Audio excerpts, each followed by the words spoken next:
Sound check 1 2 1 2.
Welcome in to another SR50 Media stream. I am your host, Saul Aries, your neighborhood friendly streamer. Hopefully, you're having a good day today. If you're not, hopefully, it turns around for you. I want to thank everybody that checked out the previous stream, the Aries Alert Show. Oh, got some playback there. I want to thank everybody that checked out the Aries Alert Show, episode 15. That was greatly appreciated. Everybody that watched it back on playback. Everybody. Okay. We had a stream, so everything seems to be running well. But just to give you a heads up, so far I have 5 alerts. So that means that there's been 5 reconnections that have attempted to happen. But the stream seems to be working it out where if it blinks itself back. So I'm not going to mess with the settings or anything like that. But we are up to 6 alerts so far, and we've only been live for less than 10 minutes. So that's something ahead of time. There's a lot of weather going on right now. There's a lot of rain in the area. Snow is moving in. It's the weather is the weather. The weather is what it is. If you've ever watched a stream or anybody streaming, you know that it can be a difficult thing. It's not as easy as it seems. A lot of it comes down to signals and power cords and stuff like that. It's not what I've discovered is it's not something in my setup. It's not, and it's back. And it's back on. So, yeah, it's dealing with things. So far, it's up to, let me see what these details say. So far, it's up to 6 details, and I don't want to mess with anything. I don't want to mess with anything. Crashes the stream. It says skipped frames detected. Stream disconnected. Attempting to reconnect. So it was notification of skipped frame. So it was skipping frames for a second. But like I said, I don't want to do anything to it to rattle it. Okay, we're still reconnecting. All right, we're good. Today was kind of a day where there was a lot of football talk in there. There's a lot of football talk going on. A lot of teams right now, we're all in the category of, are we going to make the playoffs? Are we not going to make the playoffs? I'm in the 2024 season right now, so there's some things I have to do before I actually can start the season. So just talking sports. So I got asked earlier today, and I thought to myself, I was like, wow, it's gotten to a point where, hold on, I have a cord wrapped around another cord. That's not going to be good. It's gotten to a point where, people see the Eagles logos on me. Of course, when I'm out, even though I'm in the West Coast, I'm always repping my birds. Always got my Eagles colors on. If I shouldn't say all the time, but the majority of the time I have my Eagles colors on, and the majority of the time, I'm repping the Eagles. So I was questioned, somebody had questioned me. They were like, basically, what do you think about the quarterback position? Is it Jalen Hurts or is it going to be Gardner Minshew? And I don't think a lot of people understand that basically the thing about it is it's not a conversation between Gardner Minshew and Jalen Hurts. It's a conversation between Gardner Minshew. I mean, it's a conversation between Jalen Hurts and possibly a quarterback from the draft, you know, because the thing about it is when you look at it, a lot of players that are on the team, and this is respect to all players that play the team, but some position has some bums. You know, been an Eagle since I was birthed into this world. You see what I'm saying? And if I had to say anything, I think that, to be honest, there's people that are on the team that are not helping the team. It's not about them being. I would never like classify somebody as trash or as when I say a bum, I mean like basically if you ever seen the Rocky movies, he called Rocky a bum. Even when he won the championship, he still told him he fought like a bum. And one of the things that I notice is there's kind of like a situation going on. This guy can be traded. I'm about to trade him. There's kind of a situation going on where basically we have a lot of people on the team, but the people, like, you see how, like with Patrick Surtain, you see how he has 91 man coverage, but then when you come over to zone, he's only 78 as zone, but then people like Darius Slay is 89, Asante Samuel is 73, so he's only 4 points higher than him, and he has a man. I have him under contract. And then, there's other people. So far, I think I'm about to trade Patrick Surtain back to the Broncos because if I'm not mistaken, under the re-sign window, I think Patrick Surtain wanted like $80 million or something like that. If I'm not mistaken. Let me see. Where is he? Patrick Surtain. What? He's not in there? Where is he? Here he is. Patrick Surtain won $73 million, and then Jalen Waddle wants 62, and Devontae Smith wants 78. So, and then Najee Harris wants 45. So, I'm not going to necessarily trade Patrick Surtain because, it's one of those things where I have to cut 6 players, but I might have his money at the end of the year. So, I don't know if I want to trade him. There are some people that I can get rid of just to make the cuts. But, so the thing of it was, what I was saying was, just to call it fair, one of the things I don't like that I see going on with the team right now is I don't see Jalen Hurts targeting Devontae Smith. I feel that when you look at it, when you actually analyze things, people like Jalen Waddle and Tua have worked out a relationship where basically, the ball comes his way. I want to say once every so amount of minutes, like it's one of those things where the ball, basically, if I can say anything, it's one of those things where basically Tua looks for him, right? And I think Nick Sirianni understood that because if you didn't listen to the interview, go on YouTube. Always go to the Philadelphia Eagles YouTube to check out for updated information or and for new podcasts and stuff like that from them. But what they did was they had an interview from Nick Sirianni, and Nick was like, oh, this dude ain't got no interest around the league. Okay. He has no interest. Now, Levante David, and just release him back into the wild. He has no interest. He has no interest from around the league, so there's no point in keeping him. That's one player down. So, yeah, the thing of it was, when you look at it, he's a 78. Let me see what his stats are. 32, 79. He doesn't play the zone very well. Disciplined motor. He would make a good linebacker, but T.J. Edwards is only 7 points below him, and he's being paid more than T.J. Edwards. So, out of here. That's one player down. Now we need 5. Levante David, who plays left outside linebacker. So, Rocco is playing left outside linebacker now, and then also, if I'm not mistaken, Shaq Thompson plays left outside linebacker. So if Shaq Thompson is playing left outside linebacker, C.J. Mosley can stay. Levante David and Eric Kendricks are the questions, whether or not they should be here. Now, Levante David has been playing very well for the team.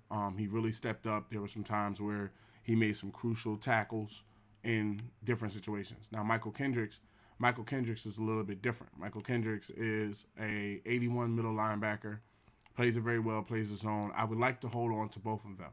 So I'm going to have to try to shed at other positions. That's why I was thinking with Patrick Surtain, because when you come into the quarterback room, right, just talking a little NFL and talking a little Madden, you know how we do, right? When you come into the re-sign room this year for quarterbacks alone, there's 4 quarterbacks that need to be re-signed. Now, Darius Slay, Big Play Slay Jr. is my number one priority. You know, my Eagle, got to bring him back. And then these two guys right here want $15 million a year. So if I signed him for a 2-year deal, that would be 30. And if I signed him to a 2-year deal, that would be 30. And if I signed him to a 2-year deal, that would be about 20, right? So 30 and 30 is 60, 70, 80. I can get all 3 of these guys for what I'm about to pay him for 5 years. So it's not really smart to pay him that money for 5 years, even though the man coverage is great. But what I like to do is I like to try to hold on to people and try to work the numbers out because, you know, even if we don't win the Super Bowl, just making the playoffs, it's going to end up giving us X amount of money. But, you know, it's curious. It's a curious case because we're now in the 2024 season and you have to start making decisions for the betterment of the team. You know, like, okay, how, like these 2 wide receivers, these 2 need to be brought back. There's no conversation about that. Nobody from the tight end room needs to be re-signed. Dillard, he's not asking for that much. He can be re-signed. Dickerson isn't asking for that much. Nobody from the center is being re-signed. Daniels wants $30 million for 3 years. Now, this is where we might be able to shed another person and potentially get but he's 26 years old, and when you come in here to his stats, right, this is why I think, look at his awareness, look, everything's green lit. He's almost a 90. You don't trade a player like that, right? You trade away people like, okay, when you come in here to Tuitt. Now, Tuitt is an 88, right? And he's been in the league 10 years. Now, the thing about it is Tuitt has 98 awareness, 92 tackle, 90 block shedding, 95 play recognition, 95 strength, 95 power moves. But the thing that makes him a little slow is his speed is only 73, right? And he's good at the line, but the difference is it's one of those situations where he's ready to get paid, right? Now, he's been in the league 10 years. He wants $25 million for 2 years, okay? That's basically more than $10 million a year, okay? That's one of those situations where essentially he wants to be paid, let's say, you know, a little bit over $50 million or more. Now, Josh Sweat wants $32 million a year, and I plan on giving Josh Sweat his money, but going position by position, just looking where we can maybe shred some people. See, Levante, he don't even want that much money. Levante only wants $6 million for a year. It makes no sense to get rid of him. But to tell you the truth, we are carrying a little too many quarterbacks. That's one thing I know. Xavier Howard been in the game 8 years, so you don't count him. Stephon Gilmore been in the game 12 years. So you don't necessarily know how much longer these players are going to play. So somebody like Patrick Surtain could be a great pick because he may be the cornerback that plays later on. But I need to see how many cornerbacks do we have at the position, like outright. How many cornerbacks are we carrying? Justin Simmons. And then the other thing is Justin Simmons, he wants to get signed $50 million for 4 years, right? Now, the curious case about this is, let me come into the roster, because I just made a trade for the free safety, right? Rajon Burnett. He's a superstar. He's been in the league 1 year. He has a high zone. His zone is 82. So if we was to compare on comparison, right, his play recognition is nowhere near what Justin Simmons is. His man coverage is nowhere near his is, but his zone coverage is pretty close. So he has to learn what plays are and what man coverage is. So he may not be ready right now to take Justin Simmons' spot. But Justin Simmons wants $50 million to continue to play. So it's either you bring him in, or what you can also do is you can rotate one of these cornerbacks that you have into the free safety position and trade Justin Simmons. You see what I'm saying? Because when you look at it, right, when you look at the depth chart, if I'm not mistaken, I could be wrong, but I be seeing this sometimes in games. When you look at the depth chart, right, when you come into like free safeties, so Justin Simmons plays at a 90. Stephon Gilmore would play at 92. Xavier Howard would play at a 90. So you could really like turn Xavier Howard into Justin Simmons, right? And he's a zone hawk. He's Justin Xavier Howard's a zone hawk, so you really could put a zone hawk cornerback out there at free safety and let him play. But when you compare on comparisons, right, his play recognition is 70, his man coverage is more, and his zone coverage is more. But Justin Simmons has done some good things on the team. So the goal is, like I said, find out where you're carrying. I think, if I had to be honest, I think we're carrying a little too many cornerbacks. That's one thing that I noticed last year. I was like, man, I think I got a little too many cornerbacks. We got 1, 2, 3, 4, 5, 6, 7, 8. Let me make sure I'm counting it correctly. 1, 2, 3, 4, 5, 6, 7, 8. Wait, 1, 2, 3, 4, 5, 6, 7, 8 quarterbacks, right? That's a little bit much. Most teams only run 5 sets of cornerbacks and things like that. So what we could do is we could potentially, I like Patrick Surtain. I feel like he's a great cornerback. But like I said, I feel like we're carrying a little too many. Steven Nelson, he's a very good cornerback. He's been playing pretty well. But Steven Nelson hasn't necessarily been living up to everybody else. Like he's 31 years old. I don't know if he's up for a contract or anything like that. Pretty good dude. But say if I traded Steven Nelson and Justin Simmons, or let's say I traded Steven Nelson and or Patrick Surtain, right? Patrick Surtain 9 times out of 10 is going to get me a first round pick from the Broncos, right? And then it's just $80 million left that I have to pay. Now the thing about it is, when you look at Patrick Surtain's at 88. He's 20 in the league. Caleb Beal, who hasn't been getting that much, that much play time, is actually a 80, and he's a superstar, right? And then you got other people, Asante Samuel Jr., Darius Slay, they're not really that far. So we have to shred it down by 6 people. So I'm trying to do. This is one of those things. To be honest, this is one of those things about the game that's not as easy as it sounds. Like, I can trade Gus Edwards away. He's been in the league 6 years. He's a good running back, but we don't have the space for him. We have Kenny Gainwell. I'd like to send him to a team. I have family friends of the Broncos. So how about first round 21 for Gus Edwards? They're not interested. Okay. I can't do players. So first round next year. Not interested. Okay. Well, sorry to say, I'm going to have to move on. Let's see who else is out there. The Jaguars need some help. What pick y'all got? 25th? Well, you know what? I need to find a team that's looking for a halfback. Because if I find a team that's looking for a halfback, then basically they'll probably come up off the pick easier. Somebody in the top 3 right here is looking for a halfback. Even though Gus Edwards is pretty good, I like Gus Edwards. He's not, I like the thing about it is pause, of course, pause. I'm talking about them as players. I like these guys as players. I wouldn't have picked them up if I didn't like them as a player. But, in this thing nowadays, man, you can't keep everybody. I wish I could. And that's one of the things that I don't want to do. I don't want to break the game by saying, okay, trade me a, hypothetically, trade me a superstar, or trade me somebody like that, where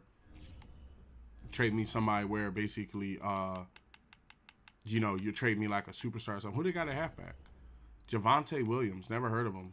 Julian Smith, hidden. Oh, they got him a hidden running back. Okay, that's pretty good. I already have my bell cow running back. So how about a second round pick? I trade him for a second round pick. I'm trying to clear some space. Trade declined. Okay, how about this? How about you give me a first round pick, and I have access to next year. I give you a 5th round next year. Nope, not interested. Okay, how about a 4th? 4th didn't get it done. How about a 2nd? Because I'm not giving you a 1st. A little bit of interest. All right, so how about a 2nd and a 6th? Still declined. Okay, 2nd. It could be a 2nd and a 3rd because I'm getting another 1st. I'm cool with that. Are they still declined it? Man, I'm out of here. I'm not gonna be up here trying to force you to take no trade. You done lost your damn mind. Gus Edwards not even bad like that. He done been around for like 6 years. Running back, everything's greenlit. Yeah, I might hold on to him. Hold on. Let's see. So we got 2 fullbacks. that's cool. Having 2 fullbacks is all right. We have 1, 2, 3, 4, 5, 6 wide receivers. Okay, the wide receivers are pretty cool. I think what it is we're carrying a lot of weight on the line too. Like this guy we just picked up, he's a star. He's a rookie running back. You know, you could probably turn his stats around. His run block's good. His pass block is good. I think he just didn't get given a chance by the team he was on. Okay, and then the centers we have, I think we just drafted this rookie. He's hidden 77. So we have a very strong lineup. Hardy, the guy we picked up last year, he turned out to be a star. So you don't want to let go. You don't want to let go of people that have already proven they're tough. Okay, Cameron Jordan. Now, Cameron Jordan's been in the league 13 years. He played for the Saints. He plays left end. He's an X factor at left end. Let's see what his ability is. Elite pass rusher with a mix of strength, speed, and tenacity. When they enter the zone, this ability increases their win rate at block shedding against one-on-one pass blocks. Okay, so if he sacks the quarterback, then basically he enters the zone. Okay. And then also he has defenders with this ability use faster moves to dominate rush moves and apply significant quarterback pressure while rushing from the edge of the defense. Defenders with this ability are refunded a pass point when they successfully shed the block. Okay, so this is a pretty good lineup right here to have these two veterans holding down the left end.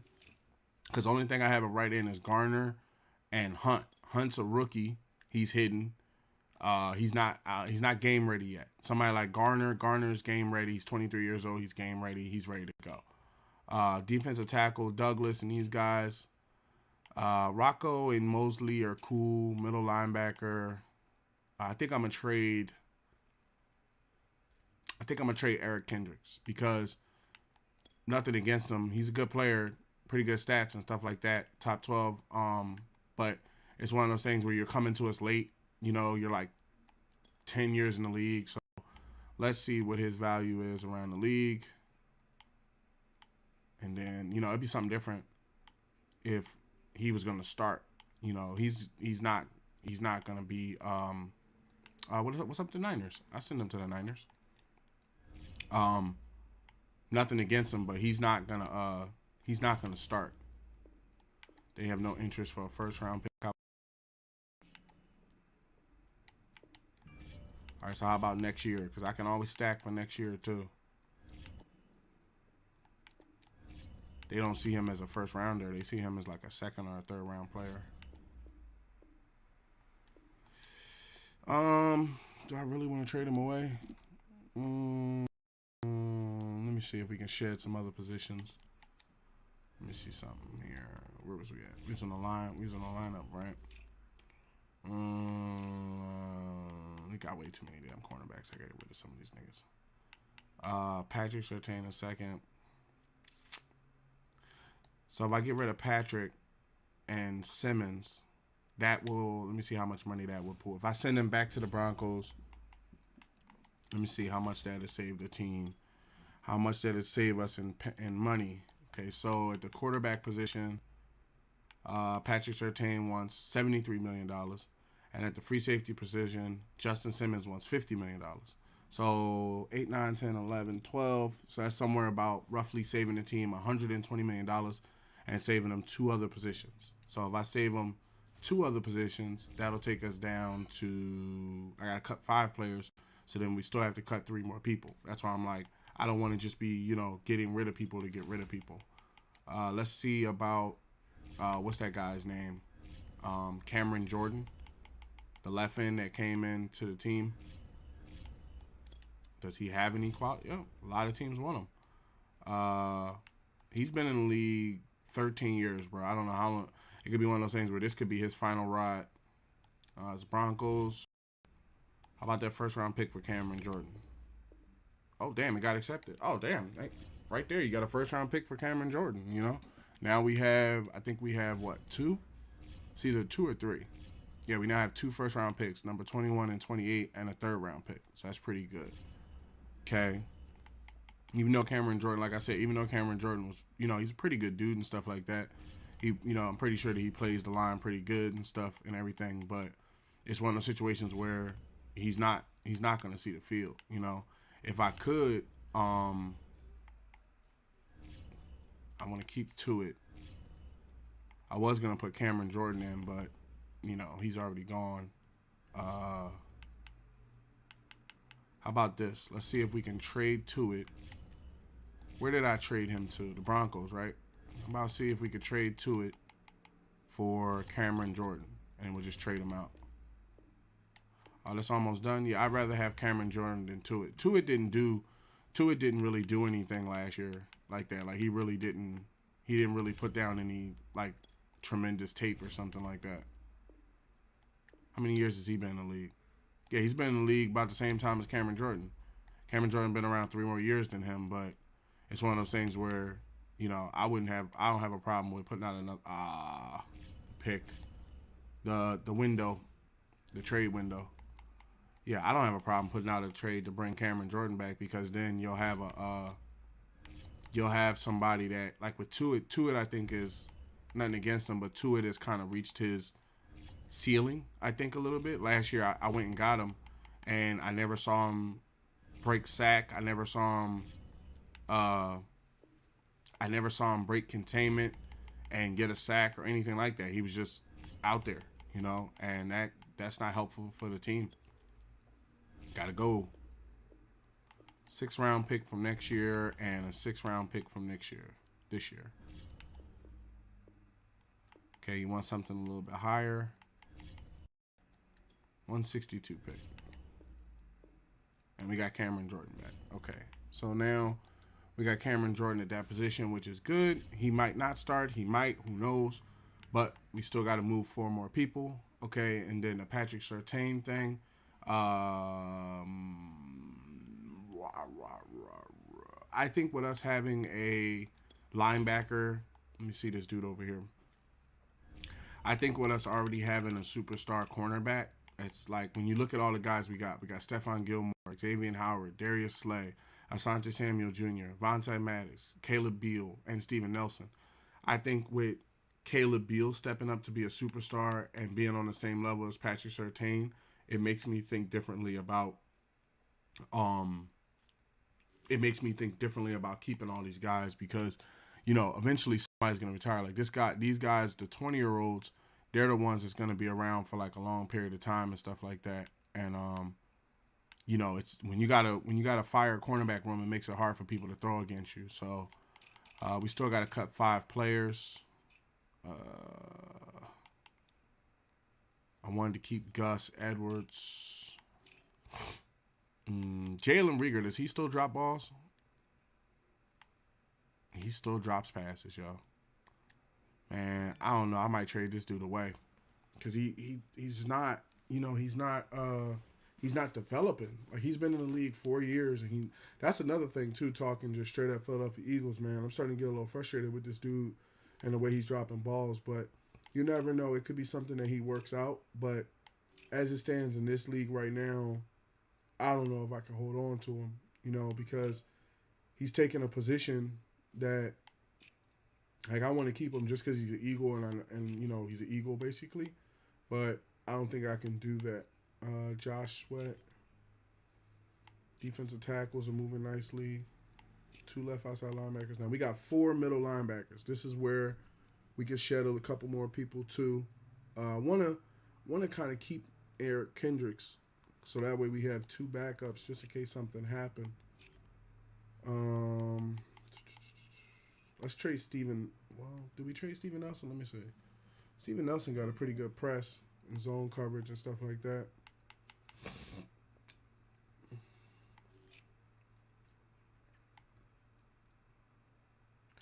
Let me see if I put Xavier Howard into Justin Simmons' position.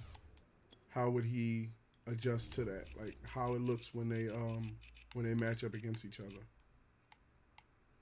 So Burnett is below him. See, Patrick Surtain is even up there to play that. Okay, so let's put him up there and compare him straight out. So speed ratings, Howard wins. Acceleration, he wins.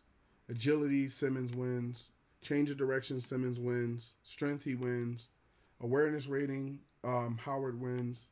Play recognition, tied. Man coverage, Howard wins. Zone coverage, Howard wins. Press, Howard wins. Catch, Howard wins. Tackle, Simmons wins. Hit power, Simmons has a lot more hit power. And pursuit. So it may not be good to push him out. It may not be good to push him out to the middle linebacker. I mean, the free safety position. Maybe it's partially a good thing that we, work around him and stuff. Got to make some cultivated decisions here. We got some good people. Everybody that's here is developing. Nobody's like, just holding down places. Everybody is like stepping up. The money, I don't worry about the money. I'll take care of the money piece. The money ain't something I'm worried about. What I'm worried about is, having good players and then, I don't want to let good people walk. Like CJ Mosley, superstar, 10-year in the league. Stats ain't really up there. Zone isn't. Big hitter. He plays it pretty well. Coverage linebacker, so he might make a good backup. Michael Kendricks is 32 years old, superstar. What's his contract look like? I signed him to a 3-year deal. So he's on the team for 3 years along with Avonte David.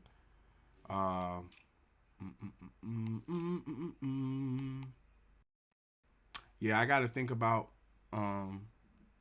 what I also have to think about is, if I'm not mistaken, I could be wrong, and I'm going to end up playing it too. That's why I'm thinking about it. If I'm not mistaken, I'm up for contract next year. Yep. I'm up for contract next year. And then who else? Dallas Goedert is up for a contract. Our strong safety's up for a contract.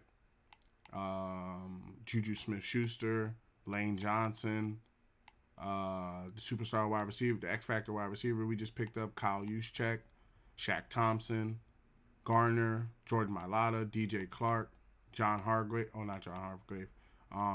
DJ Chark, Tunyon, Beal, Douglas, Nelson. Nelson's going to be up under contract next year. So, yeah.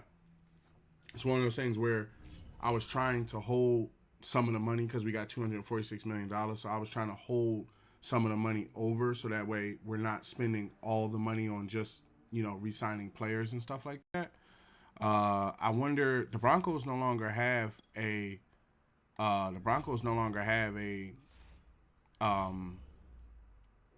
what do you call that?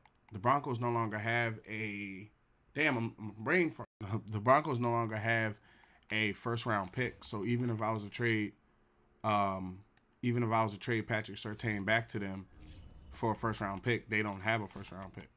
So, and then I need the pick more than I need the player because he plays. I remember he played for the Broncos. They have number 21 next year, so I could do a first, a second, and a third and just get a lot of picks and have a lot of picks for him. But then I would be losing a young quarterback that's very good. Jalen Hurts is over there.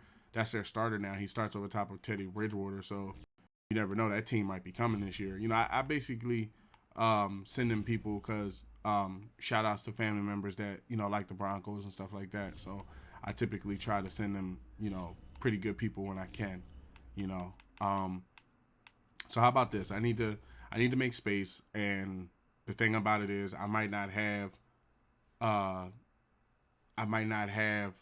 Patrick Surtain's money, the $80 million, because if I pay everybody out, it's going to use the whole 246, and then when I get 100 million, when I get 300 back million, I think about going into next year and having contracts for my quarterback and stuff. But that's next year.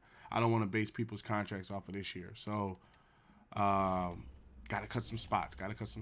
We need 4 people cut. Cut or traded. So let's do this. Let's come over here to the trade center and let's trade away Gus Edwards because we have Najee Harris and I have Najee Harris, Miles Sanders, and I have Kenny Gainwell. So he's not really going to see the field as much, and he's the oldest out of everybody. So, let's trade him up to the Niners. How about for? Oh, I thought something was wrong. What's this? Oh, where that text came from? Just my local dispensary. Okay. How about first round 11? Hesitant? Okay. How about first round 11 next year? Still hesitant? Okay. How about first round 11? And you need what? You need a left guard. I have a left guard I just picked up. 2 people, first round pick. Okay. You can't do that. So, seeing as how you can't do that, let's just work it out. You ain't going to do first round, so how about second? Second is pretty helpful. So let's do 7th round pick from next year. Declined. Okay. 5th round pick from next year. Okay. 5th and the 7th. Okay. They're a little insulted by the 5th and the 7th. So how about 5th and the 6th? Okay. And we now have a 2nd round pick. Okay. So we still got to move 3 people. Okay, let's come over here to this, and let's check the rosters. Well, actually, let's check and see who's asking for what and when they're asking for it too. See, because a lot of players, you have to watch when they ask for their money, because if they're asking for their money anytime after week 8, that means that after week 8, either you work the contract out with them or they get to leave the team. So let's see who's beyond week 8. Patrick Surtain is week 8. That's the same week you can't be traded. So he's right at that week. Like he wants to negotiate in the week that he can be traded, and then if you don't work it out, then you trade him type thing. Fletcher Cox is week 9. Penny Sewell is week 9. I'm a little surprised at Penny Sewell, but and Fletcher Cox, especially these two, I'm a little surprised, but they're going to get paid out. Aaron Rodgers, no way in hell. Darius Slay, I don't have a problem with him going week 11. Younghoe Koo, Daniels, Josh Sweat, Lavake David, Landon Dickerson. Yeah, all these guys can wait till later in the year. I don't have any problems with them waiting till the rest of the year. Okay, we still gotta cut 3 people, and then it's not even so much cut, it could be traded as well. That's why I try to take advantage of the trade, like the trade window. Okay, so that guy we just picked up, the left guard we just picked up, even though he's a star and stuff like that, we have Daniels and we have Hardy, and Daniels is only 26 and this guy's 24, so he's not being, let me see something, star, can't run block. So what that's going to mean is he can pass block, but on the run he's going to get run over. So what we can do is see what his contract states. Okay, so we got him on a 1 year.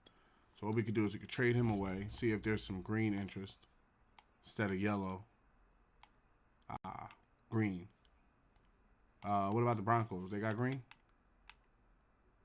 No, Bronco. What about the Niners? What about the Seahawks? Seahawks got red. Green. Let's see what the Seahawks got. Okay, first round, 8th pick. No interest. Okay. Second round, 40. Okay, we got some interest for the second round. Okay, they're also looking for free safety, huh? Looking for somebody to go alongside that person? Not going to help you.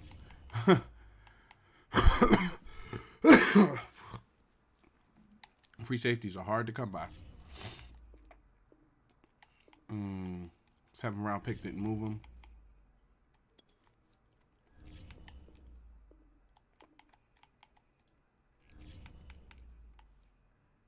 I'll go 4th round and get a 2nd round. 4th round and you ain't getting no. Nah, you know what? I'll go somewhere else where they need people. I'm sitting up here about to give them 2 picks. See what y'all got. 2nd round pick, 60. 60, I'll take that. All right. How about 1st round pick next year? You considering it, huh? Okay, well, how about this? I give you the 2nd round pick from next year. And we now got a 2nd round pick for next year. Okay, we're moving along. So far, setting the team up, we have 2 1st round picks this year, and we have 2 1st round picks next year. So, the team will be rebuilt. we will rebuild them. Say quarterback, got Aaron Rodgers, Gainwell, 3 wide receivers. Damn, we traded away Gus. I traded away Gus Edwards, man. I kind of like that dude. Gotta make choices. But 2 centers, huh? Yeah, they can go in. I don't want to screw them over.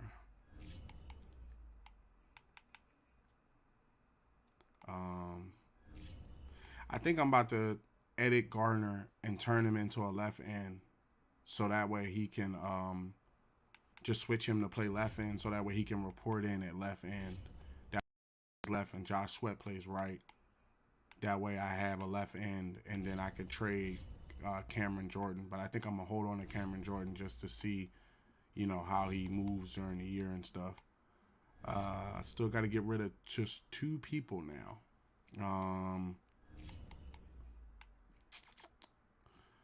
Michael Kendricks. Patrick Surtain is up for a contract. Steven Nelson.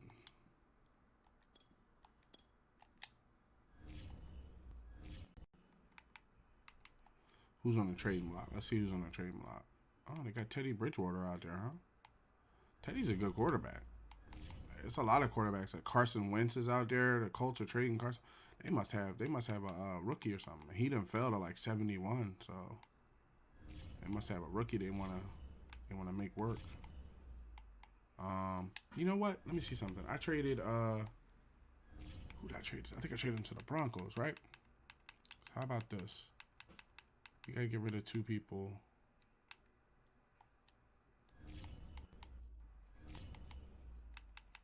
He's not there. Where did I send him to? The Niners? Yeah, I sent him to the Niners. Okay, so how about this? I will give you Michael Kendricks, and I will also give you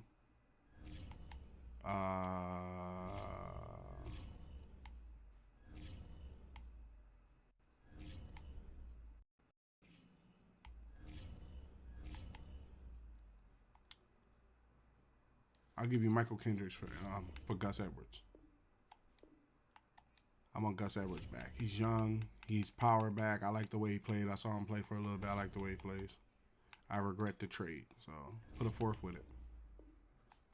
No? Okay. How about a 3rd from this year? Declined. Okay. How about a 4th from next year as well? Okay. We got Edwards back, and we traded Kendricks. So that's pretty good. Because it helps us at the running back position, because running backs get hurt. You know, Kendricks ain't gonna see the field like that. Like, I'm not gonna be subbing him in, and I feel like, you know, it's not worth having him. Now we gotta get rid of 2 more people. So Jalen Reagor, man, I don't like the fact that he drops balls. I think his name was J.J. Arcega-Whiteside. If I'm not mistaken, yo, I would rather pick Whiteside up from free agency. See who they got in wide receiver. Yeah, they got Willie Snead, Will Fuller. He's been out for 8 years. There's Sammy Watkins. Damn, Sammy Watkins got released. Where is he? If he's still available. There he is. J.J. Arcega-Whiteside, right? Now, you go to J.J. Arcega-Whiteside, physical. You notice how he doesn't have drop passes?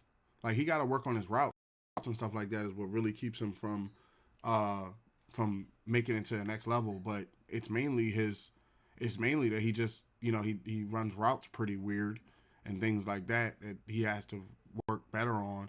But if you can get him open and stuff like that and get him into an open position, I like him better than I like Jalen Reagor. So I'm going to go with him, and I'm going to trade Jalen Reagor away. That's going to basically what I'm going to do is I'm going to trade Jalen Reagor, and then I'm going to identify another player that can go with him. That way to kind of sweeten it up. I don't think we need 2 fullbacks. I think we're in a position, well, he's been in the league 7 years, and Juszczyk's been in the league 11 years. So Juszczyk may be getting ready to retire. Let's not mess that up. I want to keep him. Um, so how many people we gotta cut? Cut 3 people.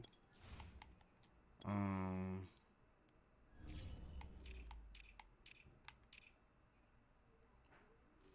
mm,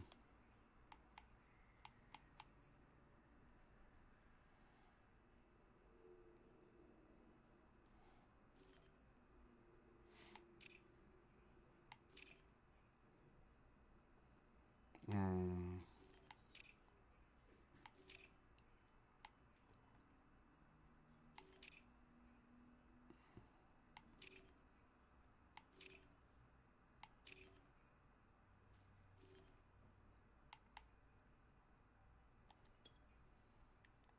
We just picked him. He's hidden.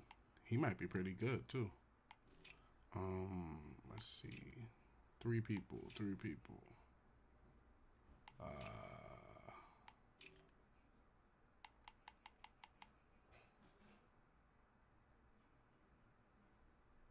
Damn, Steven Nelson stats really dropped. I say you trade J.J. Ortega-Whiteside, Jalen Rieger, and Steven Nelson all up top to trade all 3 of those dudes up top to the Broncos and see what kind of picks you can get. Because Steven Nelson just, over the past couple of years, he hasn't kept up. It could be that we didn't have him on the field. Could be a lot of different things. But we have a lot of young guys that have stepped in. So let's go Jalen Rieger, J.J. Ortega-Whiteside, and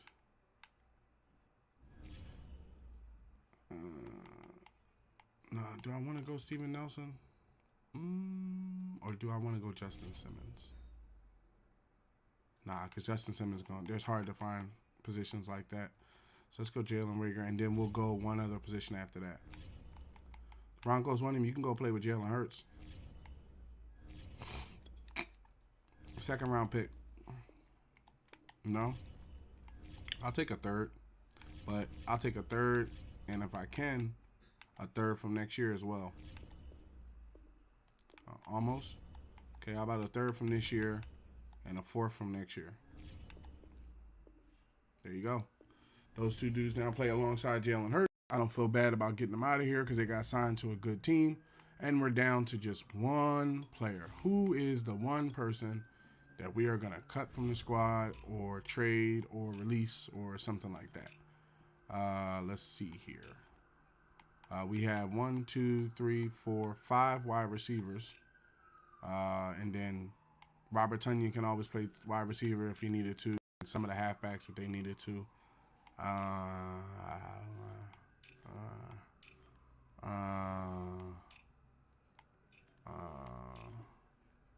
One position. He's a rookie. I'm not going to cut him. Then the defensive tackles are doing their thing. Middle linebackers are doing theirs.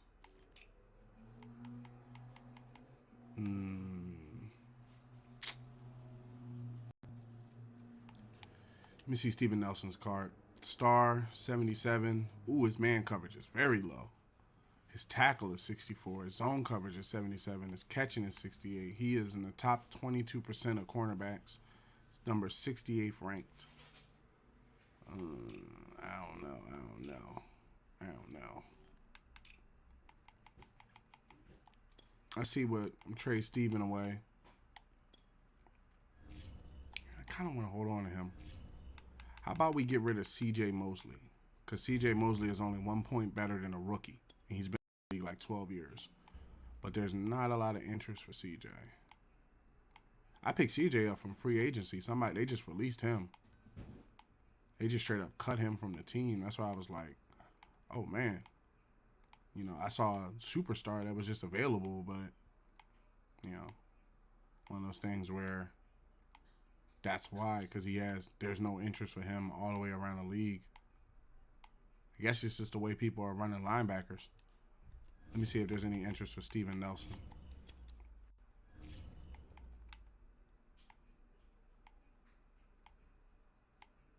Yeah, see? There's no interest for him as well.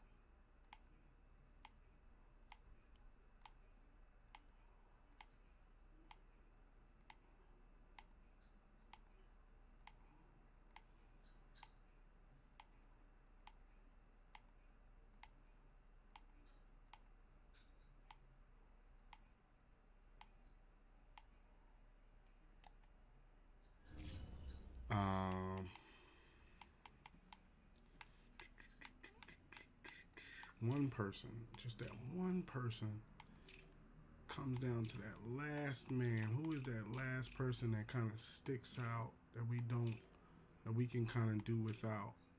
I got to get a couple more wide receivers in here too. So what I'm thinking about doing is trading away one of my linemen, like maybe the center. Well, no, he might turn out to be very good. And this guy's been in the league for 13 years. Hardy is playing pretty well. How about I trade Jordan for a wide receiver? And then let me see if there's any other wide receivers. I found the X Factor wide receiver last year. I forget who he was playing for. I think he was playing for like the Cowboys or something like that. And I ended up getting him off that team. So I think we got all the top guys. Well, we got majority of some of the top guys. Like, see, he's X Factor. We got him. Oh, he's X Factor. He's X Factor as well? Wow. Deep threat. Max security. What's his contract look like? 2-year contract. He's due next year. So I'd have to pay him out as well as the other wide receiver. Hell, they might trade him for Cameron Jordan. Who knows? Let's see. Oh, wait, was that a message? What was that? Oh. Let's see if they would trade him for Cameron Jordan. Damn, they just gave this X Factor wide receiver up. So now we got another X Factor wide receiver for Cameron Jordan. Cameron Jordan now plays for the Bills. Let's see if we can't. Hey man, that's even better. You know, these dudes, don't get me wrong, they got to get paid, and I know they're not gonna want to sign for peanuts, but hey, I'm pretty sure we could work something out. You know. I thought they had I thought I traded them to Cameron Jordan. Oh no, it was the Dolphins. It was the Dolphins. About Cameron Jordan, you give me Cameron Jordan, and you looking for a right tackle, huh? I ain't got no right tackles. Center. How good is this center? Oh, he's really good. He's really good. You know, he's not lightweight. How about I give you Steven Nelson for Cameron Jordan? No?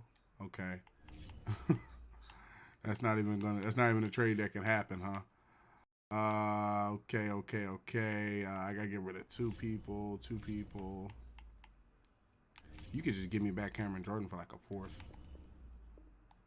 Oh, they gonna hold on. He gonna be their player this year, I think. Let me see. 3rd round. Highest I'm willing to go to getting back is a 2nd. Should I go get him? Let me see. What does he bring into the team? Oh man, his stats not even like super high like that. Oh, undisciplined penalty tendency too? Nah, you gone. No, you gone. That's the end of that. No. We just need one more person. And then a wide receiver. Like, look at the wide receiver room. The wide receiver room is stacked this year. You got Devontae Smith, X Factor, Jalen Waddle, superstar, Juju Smith-Schuster, superstar, Edward Abraham, X Factor, Glenn Charles, X Factor, DJ Clark Jr., star. Like, this is a lineup right here. These are some dogs. All of them in their 20s. You know, like, it's going to cost me like $500 million to keep all these dudes on the same team, but we gonna work it out. Okay, one person has to be traded or released or, you know, something like that. Oh, I need to tell Gardner that he's playing left end now, because that position that he's playing at right end isn't the stuff for him. I need Gardner to be a left end. So I'm gonna edit player. Oh wait, let me see what his information says already. His information says he is in the top 10% of right ends. So I don't know if he'll be in the same position when he goes to left, but I need him to play left because we don't have a designated left end. But let me see something before I put him at left end. Yeah, because Josh Sweat is really doing right. Josh has really stepped up. He's like an 84 now. His finesse moves is up there. His acceleration, his tackle, his awareness, you know, his block shedding's getting up there. So he's in the top 8% of right outside line, right in linebacker. So I don't know if I want to change him to right, but what I think I'm going to do is I'm Garrison Hunt. He's in top 25, so I'm gonna change him to left end, so that way we have a left end that's over there that we don't get penalized, because in the game you have to have at least everybody at one position. So he's gonna play left end now. So he plays left, which is good. And let's see if he's still in the 25%. He's in the 19% of left ends. So he's actually better than most. So we can see what we want to do over there, whether I want to put Gardner in and then, or whether I want to let the rookie play. We'll see what happens when we get out there. But so far, we still have the one person we have to get rid of. But now we have that sorted out. Well, we have the one person we got to get rid of. Let's see. What you know about rolling down in the deep? Mango, mental, call that mental freeze. And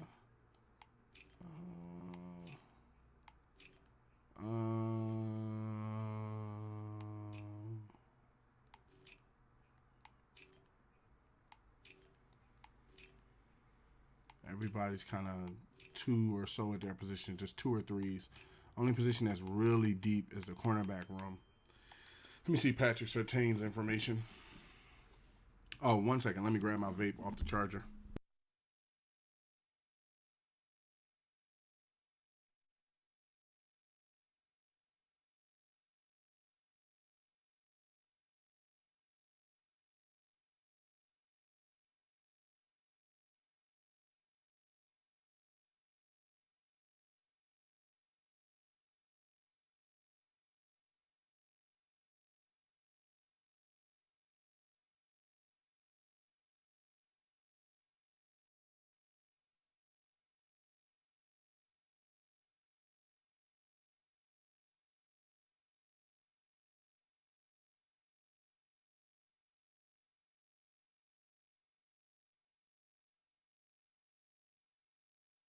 Back, let me get the headphones on.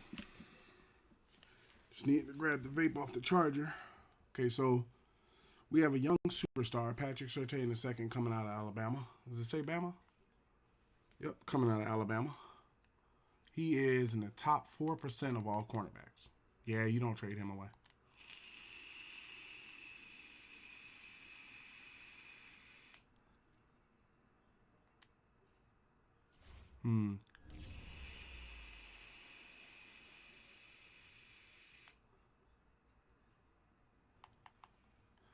When I look at the team and see if there's anybody that, because Cameron Jordan was a pretty good player to have a vet at left end.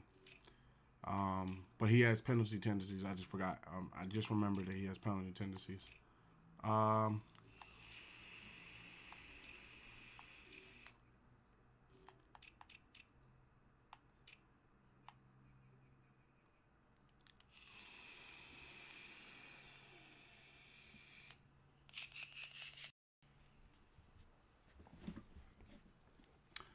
It has to be Steven Nelson. Let me see how long Steven Nelson's contract is with the Eagles. Wonder if he's under a 1 year or 2 year. How long? Man, I'm not writing that. How long is Steven Nelson's contract with the Eagles?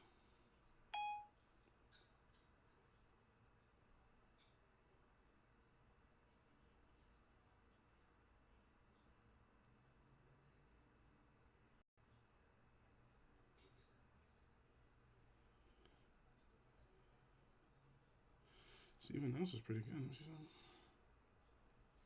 How long is Steven Nelson's contract with the Eagles? Neeson's under a 1 year deal worth $2.5 million. So he may be back next year. He may not. Depends on what they want to do. Let's see if we can ship him up to the Broncos with Carson Wentz. With Jalen Hurts. Second round pick. No. How about a first round pick next year? No. What if I put a fourth round pick from next year? No. They're not going to give me a first round for this dude. How about a fourth? Okay. We're now under the player contracts. I think he's pretty good.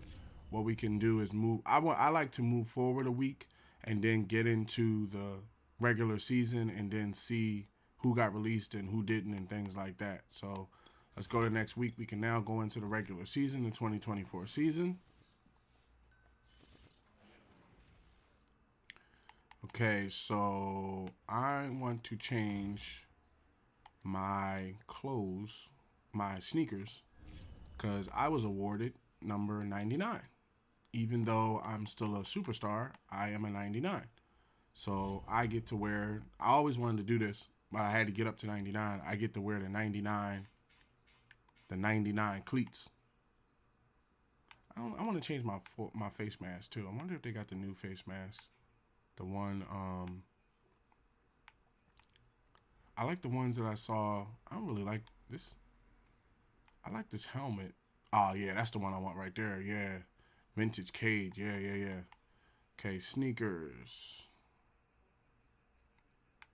They're called 99 Club, I think. Nike or something, 99 Club.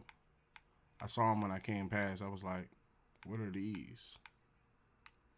Taped Adidas. 99 Club Jordan. Jordan 5s, right? Or the 99 Club Savage Elite 2s. Or the 99 Club Alpha Menace Pro 2s. I'm going to go with the Savage Elite 2s.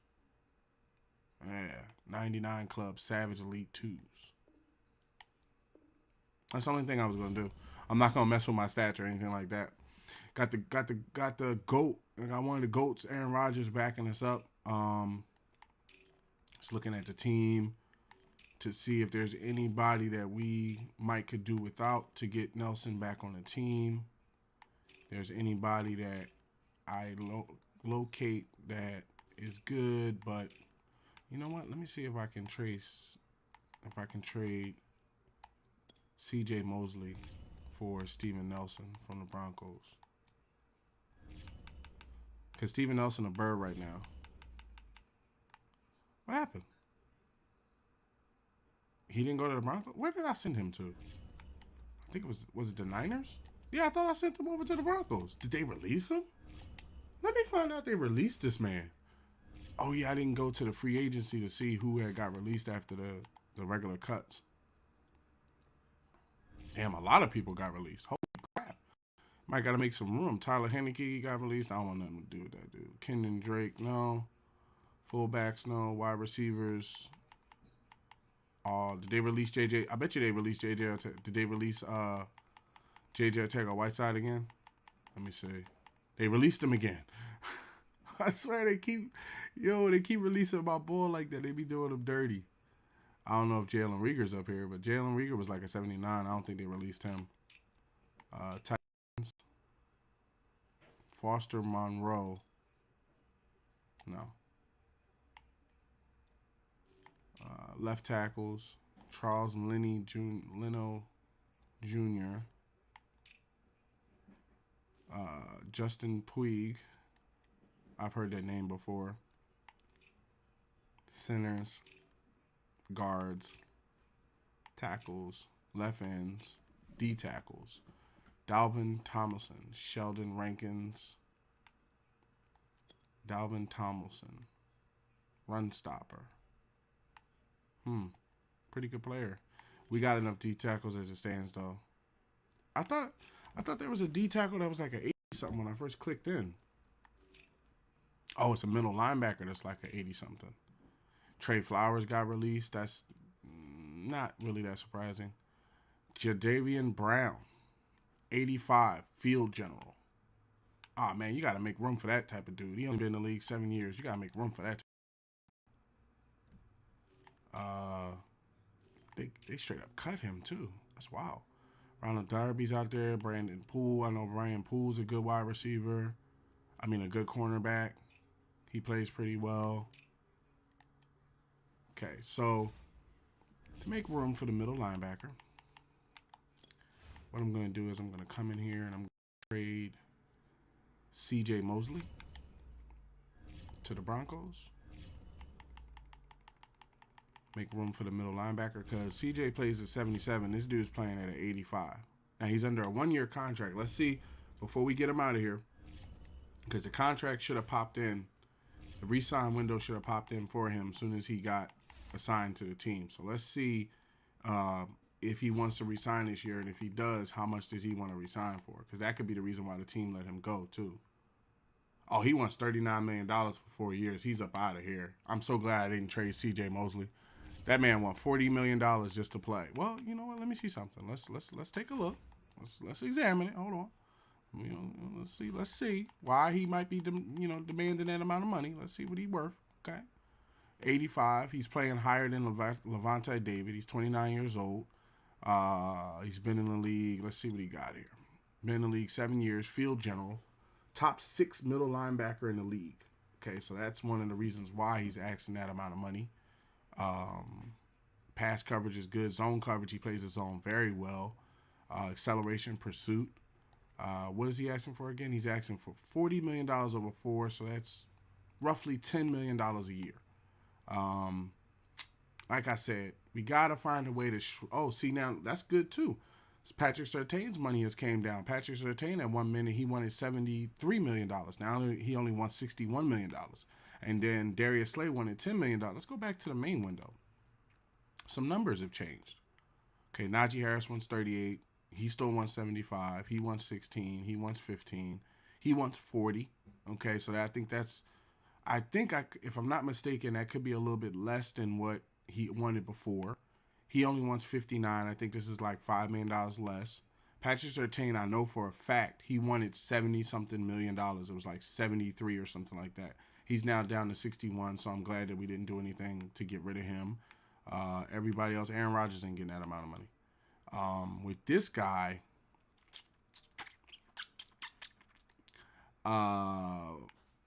we may have his money. You know, a lot of these players, we may have their money because if we win the Super Bowl again and we get the $300 million, I can always sign myself and then, work out contracts with everybody else. So C.J. Mosley wants $16 million for 2 years.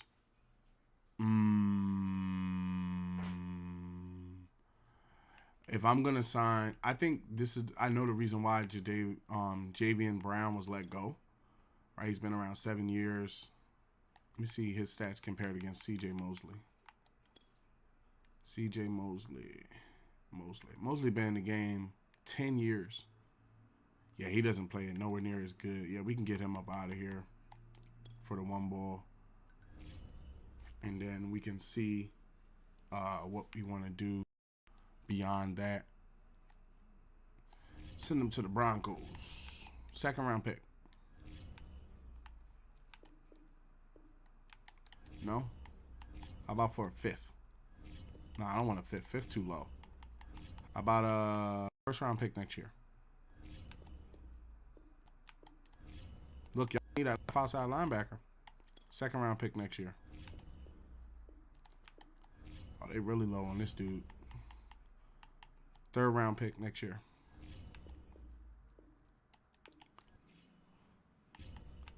Second round pick next year.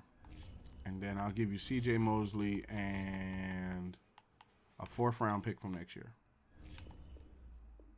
No? Okay, so then we'll just take the 5th from this year. Yep. And we got the middle linebacker from the free safety. He's now on the team. So we can set things up now for the get together. We got Gus Edwards. We got a lot of good new players. Check out this re-sign window and look at what we're looking at money-wise.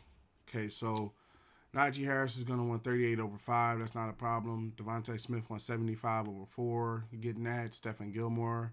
I might start signing Stephen Gilmore and Xavier Howard to 1-year deals so that way we don't use a lot of the money. I don't know. Because if I sign them to a 1-year deal, then next year they're going to come due. But if I sign them to a 2-year deal, they'll go out past next year. Justin Simmons he only wants $10 million a year for $40 million a year. That's not too bad. Jalen Waddle wants 60 for 4. He's played to earn that. The punter wants 12 over 3. He's earned that. 61 over 5 for Patrick Surtain. I think he's going to go out and earn that this year. Fletcher Cox, of course, he can get his 10. Penny Sewell can get his 42 over 4. Aaron Rodgers, I don't know. I don't know if I would bring Aaron Rodgers back, but having that sort of quarterback behind you does make you play a little bit better. Um, $8 million for Darius Slay. That's not a problem. Jadavian Brown, 39 for 4. That breaks down to about $10 million a year. For 4 years, I might be willing to sign him to that. Young Way Cool. Daniels is going to get it. Daniels is also good. Daniels wanted $30 million. He's now down to $27 million. So this is where negotiating with players before the trade window puts you in a good position. But there are, like, I don't necessarily like the fact that Jadavian Brown is wanting to negotiate in week 11. So what I might do is, before I just automatically take him on, I'm also going to see if they released CJ Mosley, because they do that a lot. Teams tend to do that after you send the player over there. They'll just straight up release him. Okay, they didn't release him. Because Jadavian Brown plays it better. Let me see the lineups. Let me see how he works as like a sub linebacker or something. Like, could he be brought in as a sub linebacker? Yeah, see, he plays at 87. He actually, yeah, see, so he's playing it better than Levante David and Shaq Thompson. So what you could do is, you could bring Levante David in, and then bring Jadavian Brown in and put Brown over David, and now you got, a stronger lineup there. That's what I was saying with CJ Mosley. I was gonna do the same thing, but I don't know if I have anybody on the team that I can send them to bring CJ Mosley back. Even though, let me see, even though we have a lot of guys, we don't have anybody that's like, okay, we want to get rid of this guy. And then we're running 2 quarterbacks. I would like to run 3, but that would require us getting rid of somebody to be able to run 3, because we only have 2 quarterbacks. Something happened to the backup quarterback. We finished. Levante David, he doesn't want to sign for too much of a problem.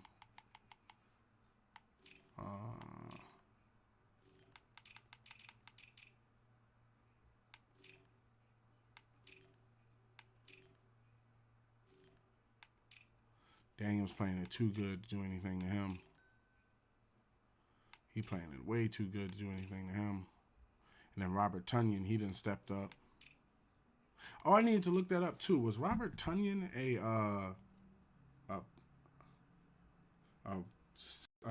Washington football team? Robert Tunyon, the tight end.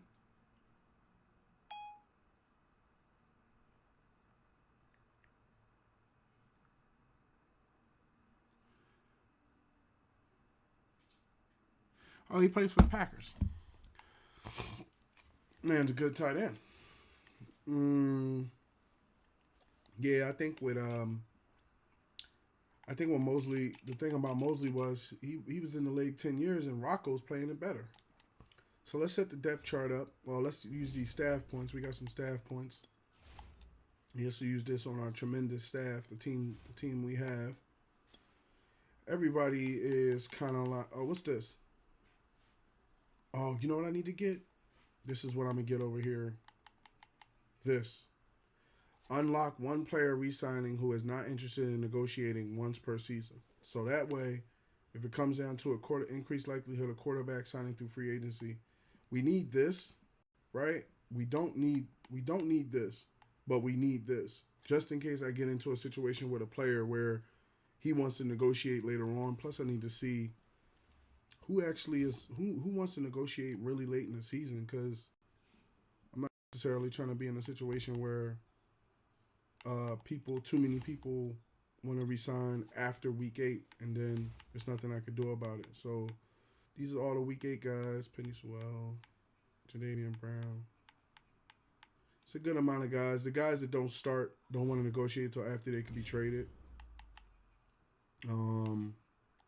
So we have 40 points. So to get to that, I have to just buy the quarterback thing. I'm just gonna buy it, because everything else we have for coaches, like down here, slow regression for 1 season, reveal hidden dev trait. We don't need that. We have everything maxed out for training purposes. Just taking another look And yeah, everything's maxed out training purposes. So we're gonna buy this, and then that way when we get, now we can buy this. So we had a 40. Now we can unlock one person per season to um, re-sign with, in case they say they don't want to sign with us. Okay, so manage depth chart, and then also how it works is just to give you a heads up too, just because in case you're thinking about starting a franchise or something like that, when they say re-sign players, just because the player says they want 38, like see how Devontae Smith wants $75 million, you don't necessarily pay the whole $75 million. You pay like a portion of the $75 million, but you don't know how much it's going to be till after you sign them. Like I may have to pay the whole $28 million signing bonus and this year's salary, but not pay the rest until next year. You know, and then you also have to think too. These guys, a lot of these guys up here helped us win these past two Super Bowls. You don't want to get cheap and then run a rookie team and then end up getting bounced out and stuff like that. So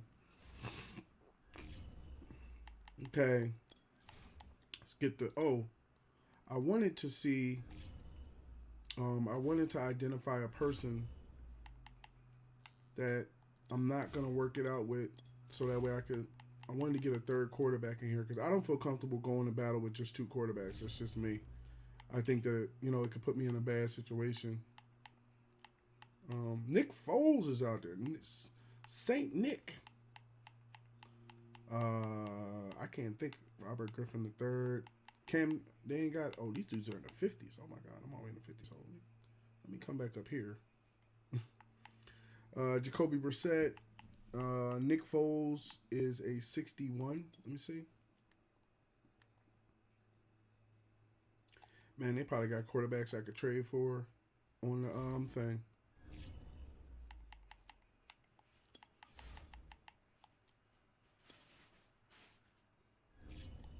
Who on the trading block is quarterbacks? Jared Goff, Teddy Bridgewater, Jimmy Garoppolo, Carson Wentz. Jared Goff probably on like a 1-year deal though, ain't he? Let me see. Goff on like a 1-year deal. It depends on how much he would. Let me see his card, because Jared Goff got a pretty good stat arm. I just don't think he's in a. I don't think he's in a good position. With where he plays. To be honest with you, like they're not really looking to give that dude a chance. Um, they're looking for positions that I don't know if I have to give them. Basically, right guard, huh? Nah, my line is tremendous. I don't want to give anybody up off my line.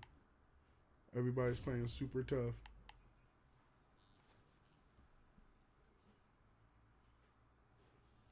What you doing, Dougie? 1 second.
So yeah, we don't have a backup third quarterback. I'm trying to think. Let's see, who can we send in? Who can we send in?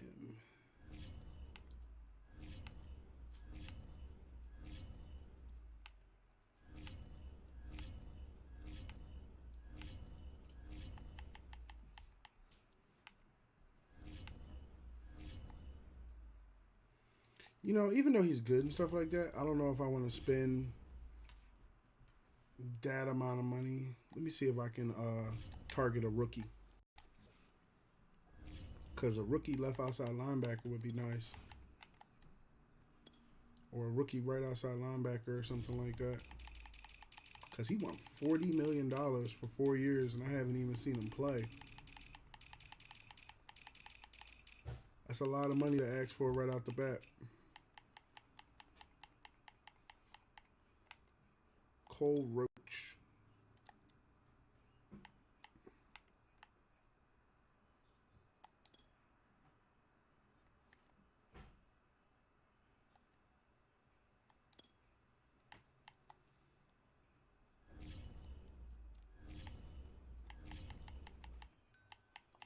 I'm willing to give you a 4th round pick for Mosley.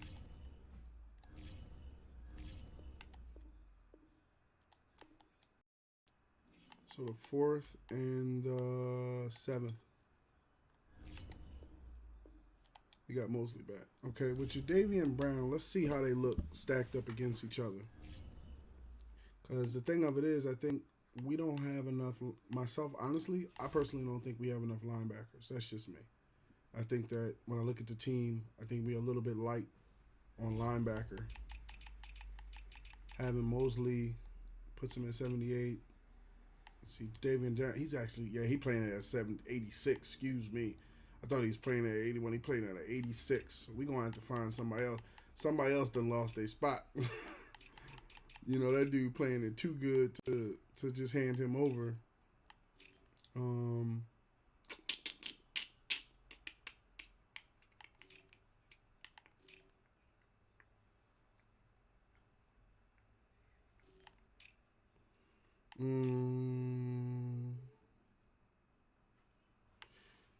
How good is our rookie behind him? Pass block, pass block power is more. Finesse, he has more finesse. Run block power. Lead block. Man, don't want to get rid of him just yet. And then Daniels is playing very good. Even though Penny Sewell plays that position, he's playing it very well. Somebody gonna lose their job. Not in a bad way, but somebody gonna get traded. It's gonna have to be that way. Somebody gonna have to go because that middle linebacker is too good for our defense for us to pass him up. You know what? Is there any rookie fullbacks available? Because I have Richard, but if there was like a rookie fullback that I could get my hands on, I would trade Richard and somebody for the rookie fullback.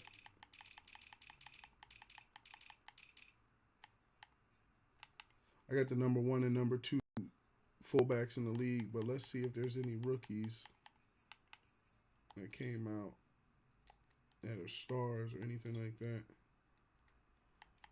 So all the guys that came out, star, rookie, normal. And so we got the best fullbacks in the game, which really helps our run game. Boy, it's tough getting it. I'll tell you one thing. I feel sorry for the NFL rosters when they be trying to do this to get people down to the 60-man roster. Man, this is so hard.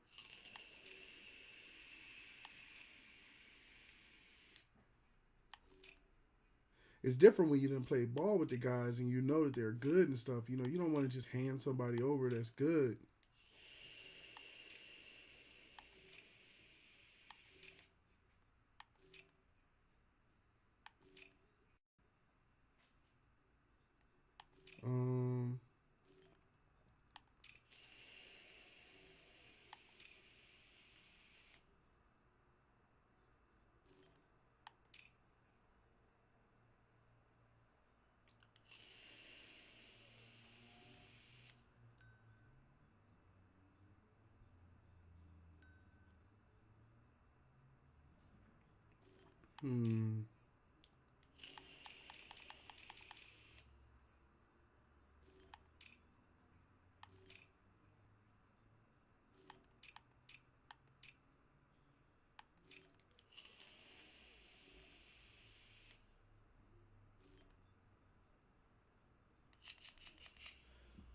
If I move to center, Okay, his speed is 60. He's slow.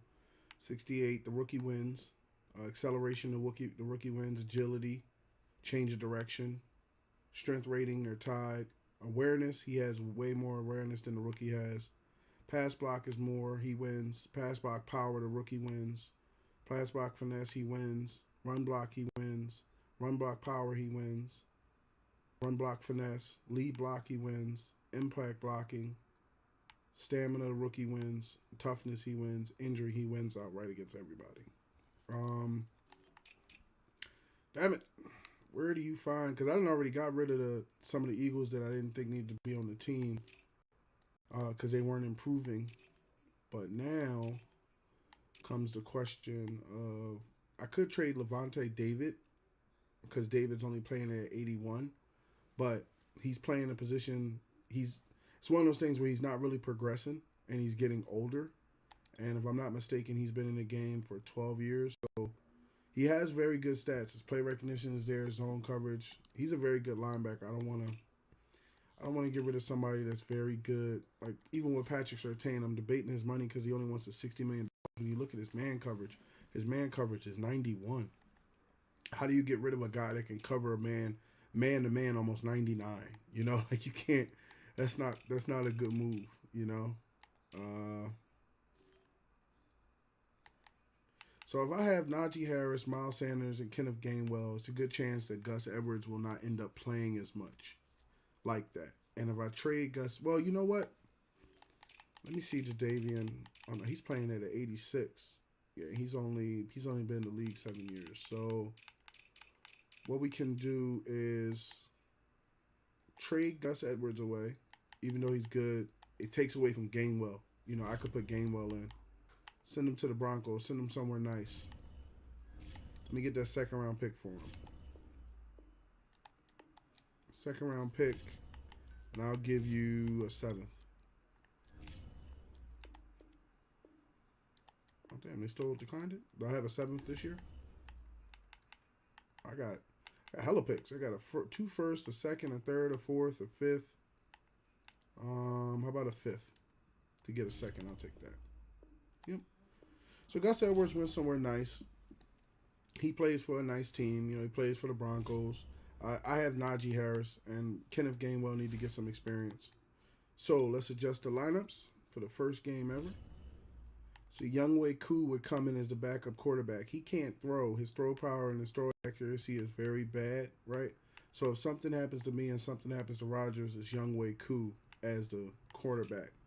And that's not really the right thing to do. You see how with Kenneth Gainwell, we could bring in Richards, we could bring in Juszczyk to play the 4th down halfback.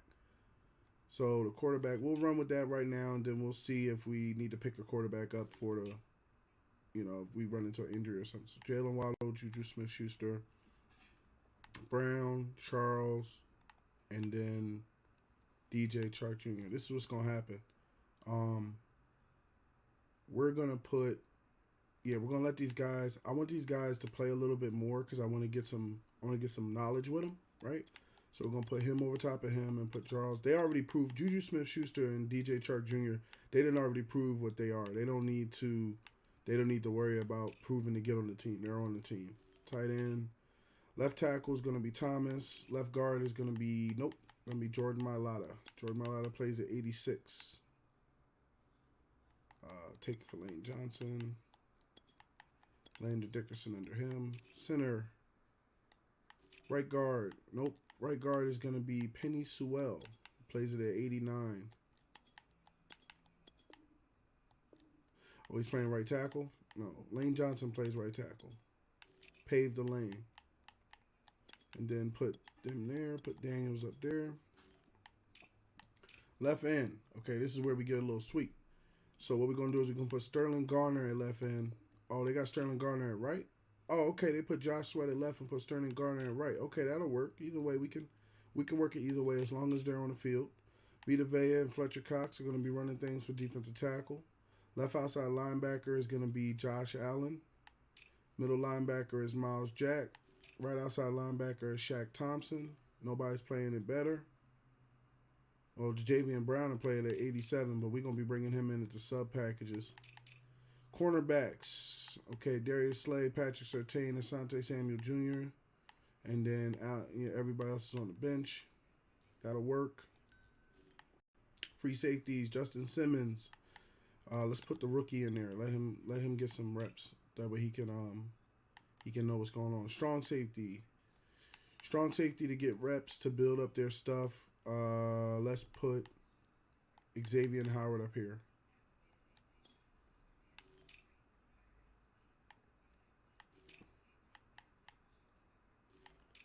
Kicker is cool. Kick returner. Who returning kicks this year? Beal. Is he the fastest? No, Waddle's faster than him, but it's cool. We'll let him do the thing. Line strength. Not that strong on the line strength. Third down running back, Najee Harris. Power running back, Najee Harris. Slot wide receiver. Okay, this is where you see how Juju plays at an 80. Right, Glenn Charles plays at a 79. DJ plays at an 80. So we're going to take Juju out of the slot. We're going to bring it down here to Abram. And we're going to bring Glenn Charles up as well. Oh, no, we're going to let DJ run it because I know DJ can get things done. But these dudes are X Factor. I want to see if they're worth their money. Rush left end is going to be Josh Sweat. He plays it as an 80. Rush right end is going to be Garner. Rush defensive tackle is Vita Vea and Fletcher Cox. Sub linebackers, Jadavian Brown, Leveco David. Nobody else is playing it better. Slot cornerback. Okay, this is where it gets interesting. You see how slot cornerbacks are people that play typically man-to-man coverage, right? So this is where, like Xavier Howard will play at 89, but he plays cornerback. So this is where Patrick Surtain earns his money because he ends up becoming the new slot cornerback along with Avonte Maddox and these guys. So Avonte Maddox, Asante Samuel Jr., or Patrick Surtain will get down on the slot and play that person one-on-one. Okay, the practice squad. This is what I'm going to do too. I noticed with the practice squad, I'm end up firing all those guys because I noticed with the practice squad, they bring in a lot of people. Like, let me see. Well, the practice squad people are the practice squad people. I'm not really going to go through that because they practice squad people.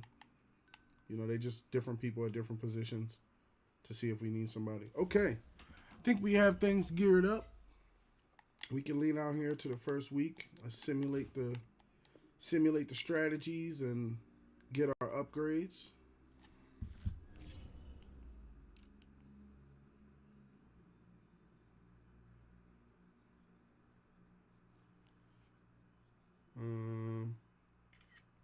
Just want to screenshot something I saw on Twitter. Okay. Let's see if we got any upgrades. Yep, we got some got some upgrades.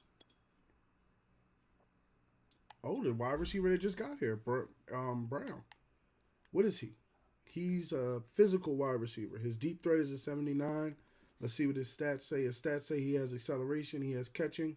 His route running is very bad. So let's put this on. I need you to be a deep threat. Got to improve that deep threat, brother. See, it improves his deep route by 3. So now it's a 71. You see? Got to get him some reps. Our center, Emmett Johnson, let's put this on power. He's turning out very nicely. You know, we might make a move. Who knows? I might make a move to make him the starter. Penny Sewell's turning out very well. Agile. Doing the daggone thing. All right. Everybody's maxed out for the week for this game. First week of the game. Regular season is going to be the Buccaneers. We are a 91. They are an 84. I want to play in the blacks. So let's go with the color rush black. Let's put them in their color rush. Wait, their color rush is black too? No. We're going to play a old school game then. Let's play 1980s classics. And then let's see what they have for 2000s. Classic away. Because I thought the Buccaneers used to have older jerseys, but doesn't look like it. They got 2019. Well, let me see what their 2019 color rush option was. Yeah, let's go with the 2019 color rush, and then we'll go with the color rush that our current color rush. Okay, so I have Najee Harris, superstar X Factor halfback. They have Chris Godwin, superstar X Factor wide receiver. I have Devontae Smith, superstar X Factor wide receiver, the Slim Reaper. Miles Jack, superstar X Factor middle linebacker. Stephon Gilmore, superstar X Factor cornerback. They got Mike Evans, superstar X Factor wide receiver. I got Xavier Howard, superstar X Factor cornerback. Jamal Daniels, superstar X Factor strong safety. Edward Abraham, superstar X Factor wide receiver. Fletcher Cox, superstar X Factor defensive tackle. Darius Slay Jr., Big Play Slay, superstar X Factor cornerback. Aaron Rodgers, superstar X Factor quarterback. Glenn Charles, superstar X Factor wide receiver. Levante David, superstar X Factor middle linebacker. Myself, Salt Aries, superstar quarterback. Vita Vea, superstar defensive tackle. They have Tristan Wirfs, superstar right tackle. Devin White, superstar middle linebacker. Alan Marpet, superstar left guard. I have Tyron Smith. Oh, whoa. Tyron Smith was a Cowboy? Oh, hell no. Oh, hell no. Let me look this up. Oh, hell no. You out of here, bro, if you was a Cowboy. What? Let me look this up right now. You are out of here if you're a Cowboy. Oh, no, you're gone. You're out of here. Yep. We're about to identify, excuse me, sorry, before we can start this up. I did not know I was carrying a defensive. I did not know that I was carrying a Dallas Cowboy. That shit ain't happening. Nope. I don't care what hard times you fell on. To tell you the truth, I don't care. You out of here, bro. You out of here. Let me identify somebody. Burns. There's no way they would trade him. I might as well look for a rookie. Stephen Tuitt. I wouldn't mind having Tuitt back.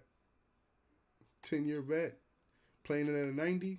I'll trade Tuitt for the left tackle. Y'all can have this left tackle. I am dead serious. Y'all can have this left tackle for Tuitt. Give me a pick along with it. Let me get that first round pick and you can have him.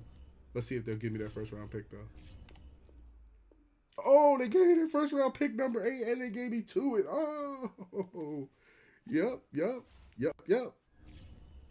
Now y'all can keep him. Let me adjust the line. That's not happening. I'm not running. No. I'm not running with nobody's Cowboys. Nope. So left tackle will be Jordan Mailata. He can play left tackle. Left guard will be let me see. Daniels plays at 85, so let's bring Daniels in. Let's bring Daniels in at left guard. Jordan Mailata play left tackle, which is great. Landon Dickerson's in there. He doesn't have to worry about his spot. He got the damn thing. You don't need to stress, my brother. Because Daniels is playing it better than him. Center. Everybody else is set. That was about the and then I gotta set the line strength because now he's been traded. I'm glad I saw that. I was like, what? This nigga a Cowboy. You better get your Cowboy stuff up off my team. So what do we just before we start the game? What's up with you, Soul? What's going on? Let me write it in the chat. Just noticed you popped in here.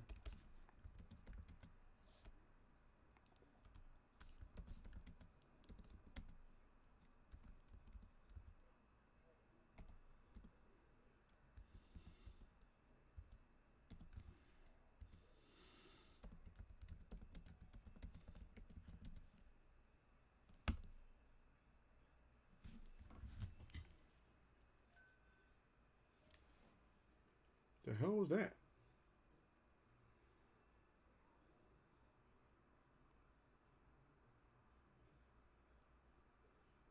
Oh, let me check something. I got a notification just now.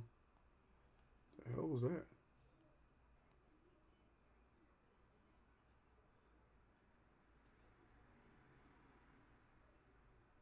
Oh, it was a survey. It's like, when you get them notifications, you gotta see where them notifications came from. Okay, all right, cool. We good. All right, so yeah, he's out of here. He's gone.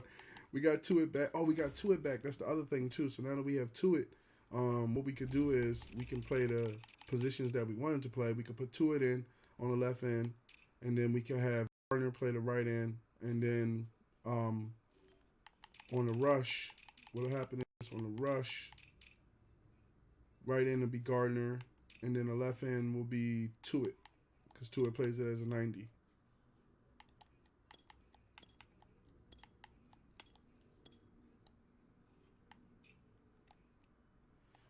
We played with the rush. Wait, the rush ain't really getting there like that? Let me see.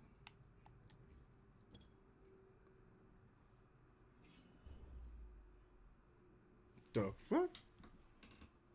I just noticed this thing is up here spinning. Let me make sure it's still coming through for you guys. Oh, okay. We still good. Let me hit play. Yeah, it seems like we good.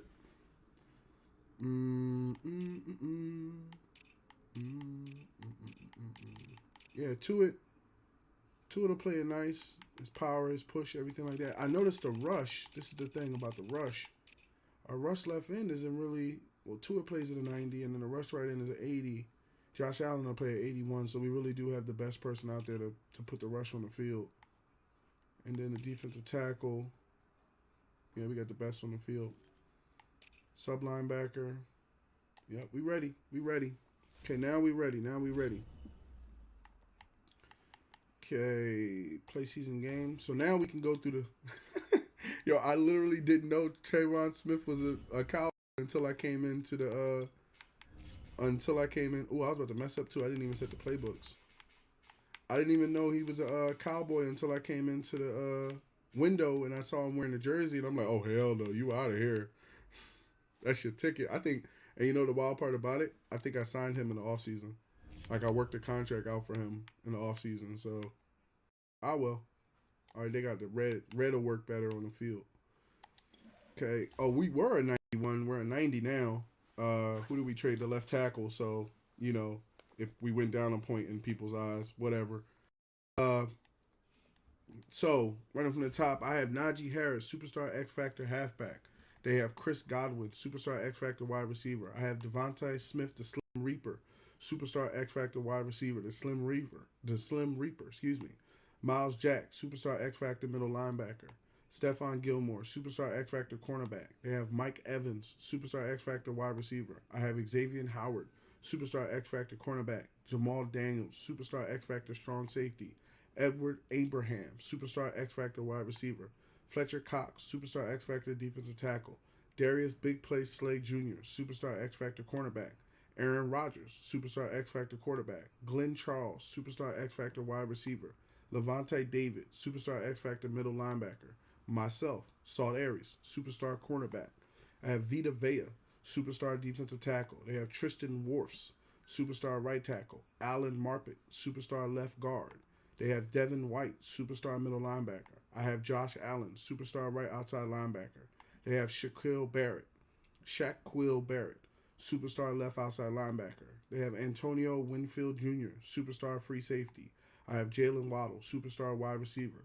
Patrick Surtain II, Superstar cornerback. Penny Sewell, Superstar right tackle. Jack Fox, Superstar punter. They have Jamal Dean, Superstar cornerback. I have Juju Smith-Schuster, Superstar wide receiver. Lane Pave the Lane Johnson, Superstar right tackle. Rodney Hudson, Superstar center. Shaq Thompson, Superstar right outside linebacker. Sterling Garner, Superstar right defensive end. They have Joe Tyron. We're going to go with Joe, Superstar right outside linebacker. I have Caleb Beal, Superstar cornerback. C.J. Mosley, Superstar left outside linebacker. And Raquan Burnett, Superstar free safety. It's going to be a pretty good game. Let's climb out here and see how it goes. Let me put it in the chat. Oh, it's not typing. The heck? Madden NFL 22, and the question is, are you ready for some football? It's the Buccaneers and the reigning Super Bowl champs on Thursday night prime time.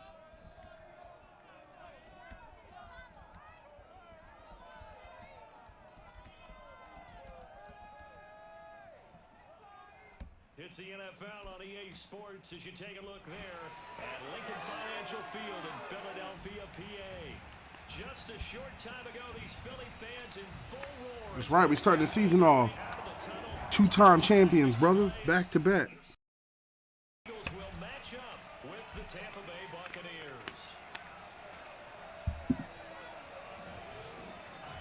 I'm gonna change some of the captains. I might give the captainship to Vea. Davis here in the start of a new NFL season, and we kick it off on Thursday night.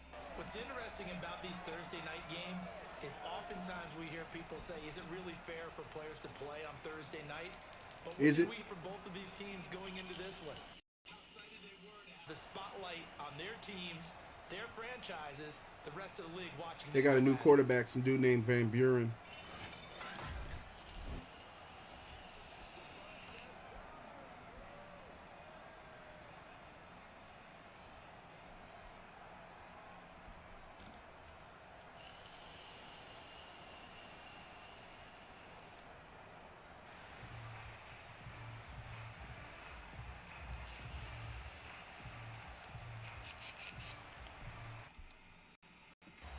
Let's do it.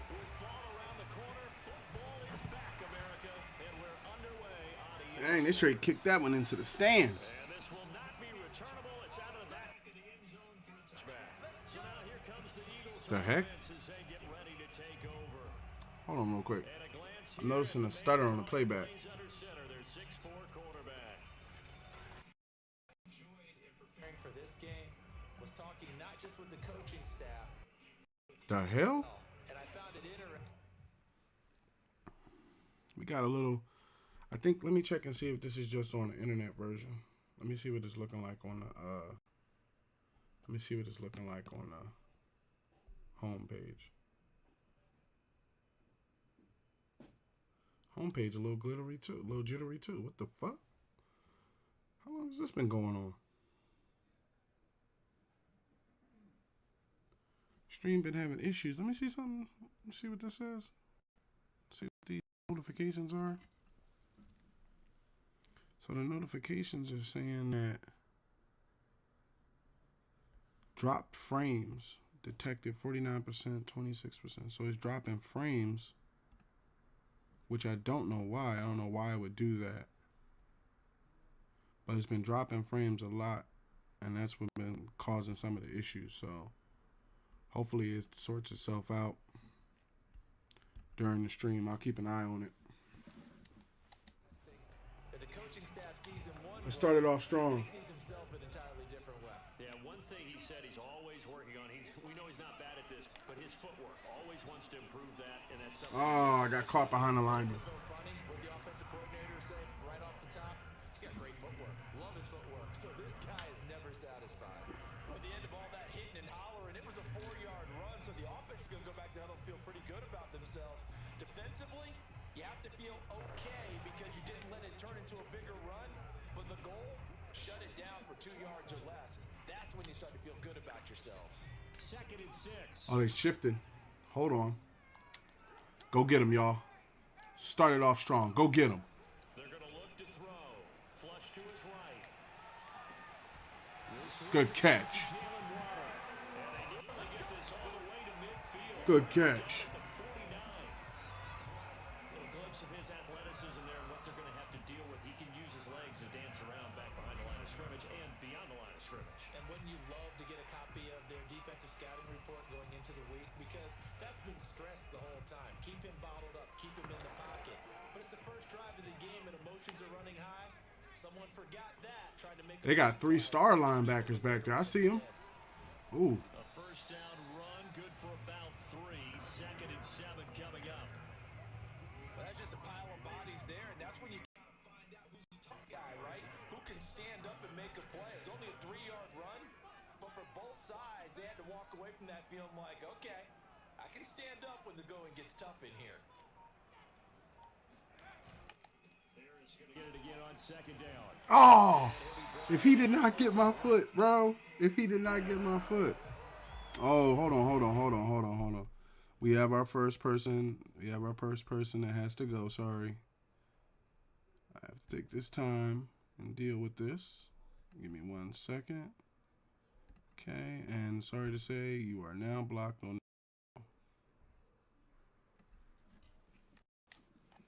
Take your eyes off this guy at the linebacker position. He can really cover some ground, and he did there to make that play. He went after me. Plans and play design, your X's and O's, They can't always account for individual effort defensively, and this was one of those times. Just a terrific play to hustle over there and get the running back to the ground. And the final number here in terms of the top speed that he hit, absolutely absurd. Next-gen stats has Abram tough too. 23 miles an hour on that one. We got dogs everywhere on this year. He'll drop to throw. Oh, Going to be incomplete. Too tough to hold on to that one. It's second down. 2nd and 10. all right. It seems to be running smooth now. I'm looking at the playback. It seems to be running smooth. On play action, they'll throw. Rolling to his right. Now he's going to throw. Oh, that was a bad throw. And that nearly an interception here on this opening drive, but he gets a reprieve. It's 3rd down. Whenever you see a quarterback break contain, just think to yourself, the receivers on that side of the field, their number one job, make sure they get in his sight line so he can downfield. Eyes on the backside, make sure Right. they put up the deep ball. They tried it there. They weren't able Forget about that run, sir. Don't forget about that run, sir. Something you have to be aware of as a defense. You have to find a way to account for him. And if you're not going to use his spy, you're telling your guys to keep your eyes on him, because when he breaks out and makes plays like that, all he does is hurt you. Have to at least be able to contain him somewhat. There they They got some good defense. Receivers, they playing tight on the receivers.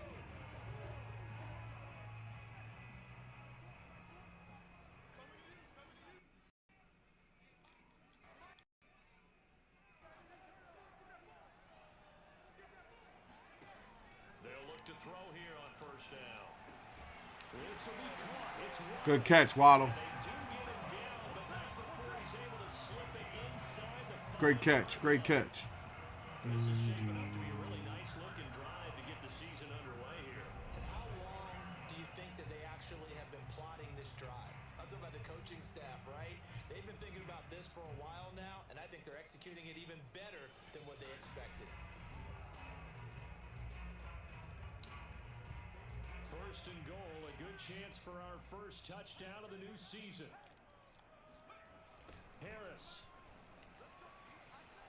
That's right. Start it off. Najee Harris taking it in from 4 yards out. And the Eagles are on the board here first in the season opener. First quarter, maybe too early to talk about statement drives, Charles, but that sure seemed like a statement drive right there. Well, if we're going to talk about statement drives, I think what they're saying is we're going to establish the run. They gave it to him early and often on this drive, and he wound up taking it into the end zone. Now for the point after. He's got it. That's right. Let me hear it. Let me hear it. 2-time Super Bowl champions. Let me hear it. To victory. Tell them. Score a touchdown, 1-2. Hit them low, hit them high, and watch our Eagles fly. Fly, Eagles fly, on the road to victory. E-A-G-L-S. Whoa, they cut me out.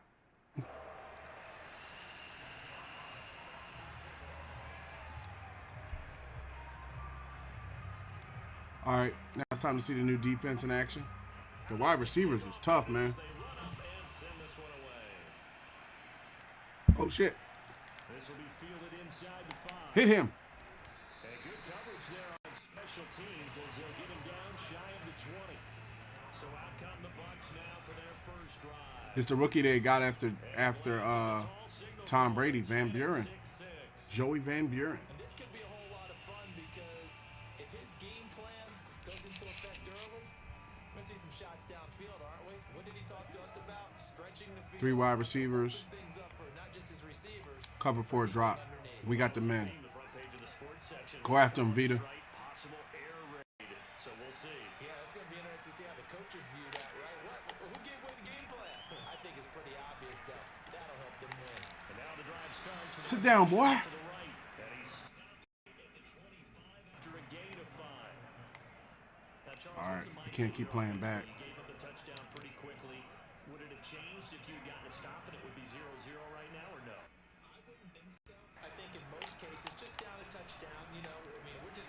No. Should be a long way to go.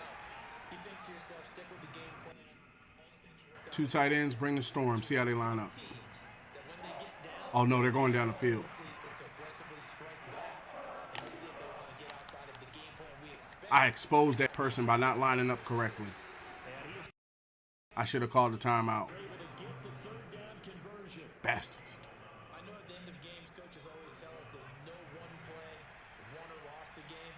But this seems pretty important early, doesn't it? Their ability to pick up that first down on third. Defense, boys. Good defense.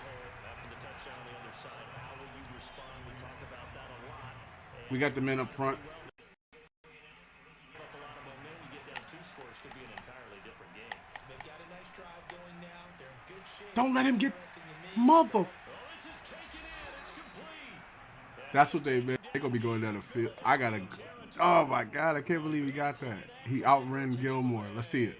He outran. It was my fault. Strength right there. That was in the air for a long time, and it was on target too. And look, you're down 7-0 in the first quarter. You know it's not a time to panic or feel like you've got to get those points back right away. But how about their All right. and taking that chance to throw the ball deep right there, knowing they can hit on plays like this. Who's that? Leonard Fournette? That's Leonard Fournette. Yeah, the next gen stats showing that Bring the strong safety. 57 yards through the air.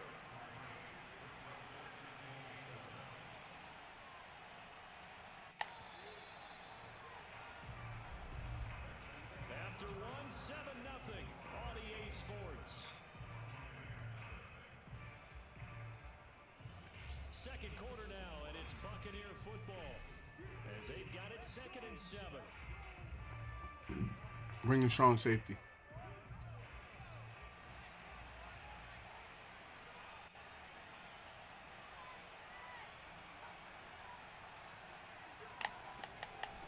Fournette running out of the gun.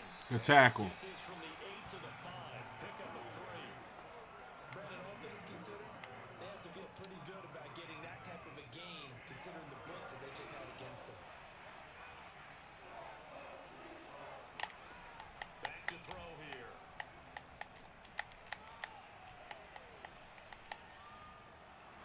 Touching the quarterback. Touching the quarterback. Be a roughing call. Son of a.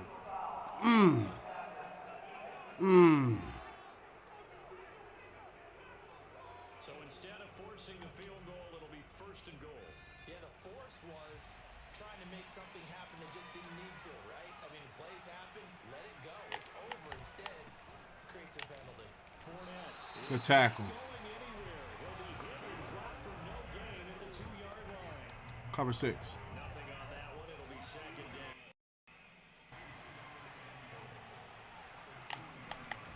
They'll try to run this one. No. I think they stopped him again. They did at the 1-yard line. There goes no gain on the play, and now they're looking at a 3rd and goal. 2 straight shots on the ground. Now on 3rd, do you go to the air? I think the possibility exists, and if you're doing it, you're probably doing play action since you ran it twice.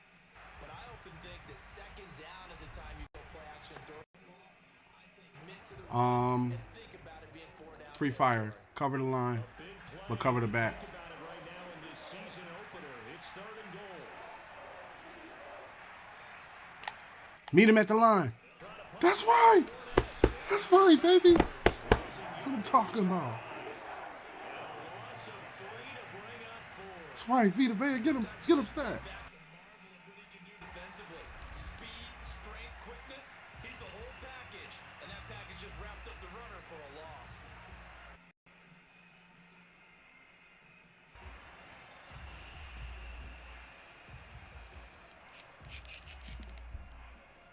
Game changing right there. Nah, we call it a regular play. I don't trust these dudes.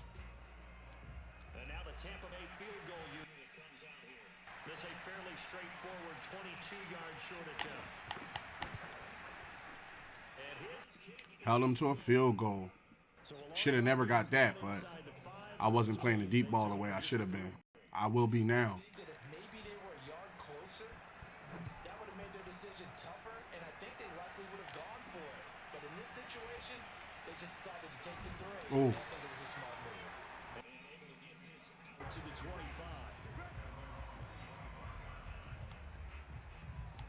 So back onto the field here come the Eagles for their second drive. They had the touchdown on the opening drive of the ball game. It was countered by just a field goal. So, hey, if your guys can do that for 4 quarters. The run is not there today. It's a team game, so that's just good complimentary football. But, you know, I know I'm no brainiac, but you trade 6s for 3s, things are going to work out. Let's talk about playing great team defense, and that was an excellent example right there. Everyone on assignment, no one in the wrong. Great catch. Great catch, Abraham. Good hands. Good hands. We talk about mobility in quarterbacks all the time. Here's where it really pays off. Able to move, evade, and his accurate throw.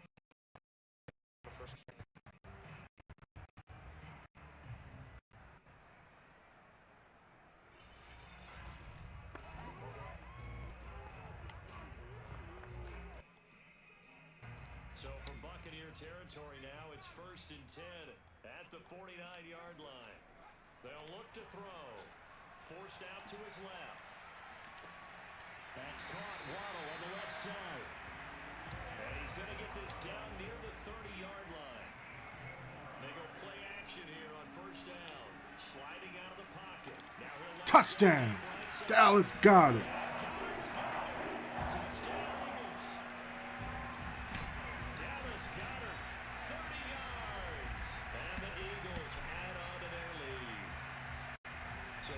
Start to the campaign so far for them here in week 1.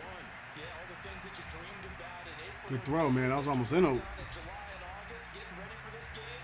It's all coming together so far. Now Young Wei Koo for the. Let me watch this next play to make sure that it's smooth for y'all. Let me see. Yeah, it was smooth the whole time. So it's just a little every now and again glitch in the system. I'm not gonna like shut down the stream and start it again for nothing like that. Doom da doom da doom. Fly, Eagles, fly. On the road to victory. Fight, fight, fight. Fly, Eagles, fly. Score a touchdown. Set now to kick this one away, and off it goes. No return.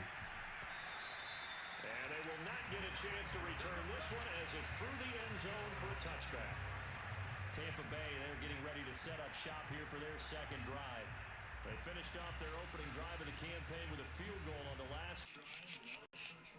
Here on this go-around, 1st and 10.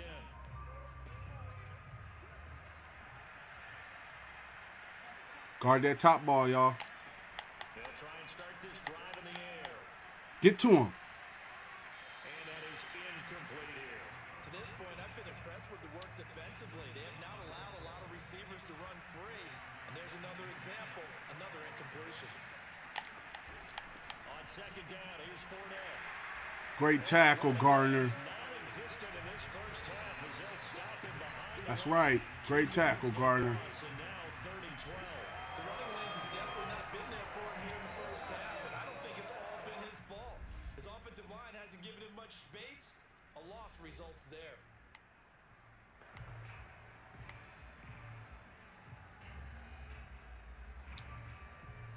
The Bucs on 3rd down. They've been okay, 2 for 3 thus far. This is 3rd down and 20. Looking to throw. Left side here, that's complete to Godwin. And he's going to be stopped here. G-L-E-S, Eagles. Good coverage. They'll get 10 there, but it leaves him just short for 4th down. Villa put the pressure on him. See, he was coming for him, so he had to basically, he had to out there. Shaq Thompson almost put him down, but he spun off of that, man. He's about to get that first. We've got a 14-3 ball game with 2 minutes left in the opening half. Oh, I picked the wrong return. As he's on to punt for the first time tonight.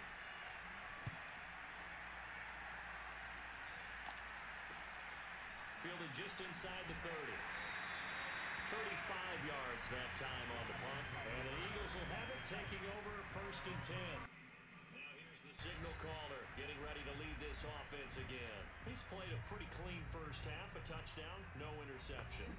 Frankly, that's what they expect out of him. They want to see the ball thrown and thrown well, and he's able to do that and put it in the end zone. They'd love to see more of that before this game finishes. But right now, he's got his team in a good spot. A good spot, maybe looking for touchdown pass number 2 here. Abraham. Abraham. That's right, Rook. Good run. He outran the man. Look at this. He outran the man cleanly, right? Dropped like this dude. Dropped his homie. Yeah.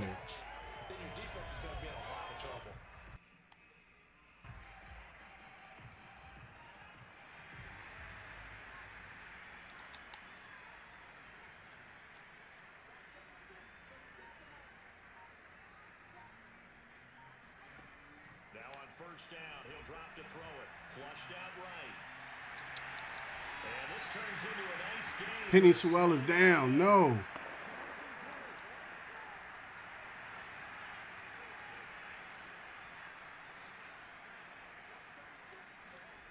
Back to throw now on first down. Steps away to his left. And this turns into a nice gain with a slide at the end. Looking to speed things up here, going with some tempo. From the red zone now, they'll look to throw. Being chased out left. And he can't quite get there. Tackled down at the 1. They scored touchdowns on drives 1 and 2, and now they're trying to make it a perfect 3 for 3 to start. Dancing to, and he is in for the touchdown. A great play there as the first half is winding down. And the Eagles are looking good here in the season opener as they're able to extend their lead. So simple math here in the first half. They've had 3 drives offensively, and they have scored every time, and they've got the lead. Well, whenever we talk about adjustments, we usually talk about an offense making adjustments, right? This is all about the defense. They've got to figure out some way, somehow to... Nope. Penny, your day is done. Let's rotate the line. So Dickerson, you're going to come in for Daniels at that position. Daniels is going to come in for Penny Sewell. And Penny Sewell, your day is over, young sir. Don't need you catching a big injury in the first part of the season. A little bit more. Do they play more zone coverage? Right now, they don't know where to go because they're hitting them in every direction. Koo able to connect on the extra point. Tell him. Sing it. Sing it. Fight, fight, fight.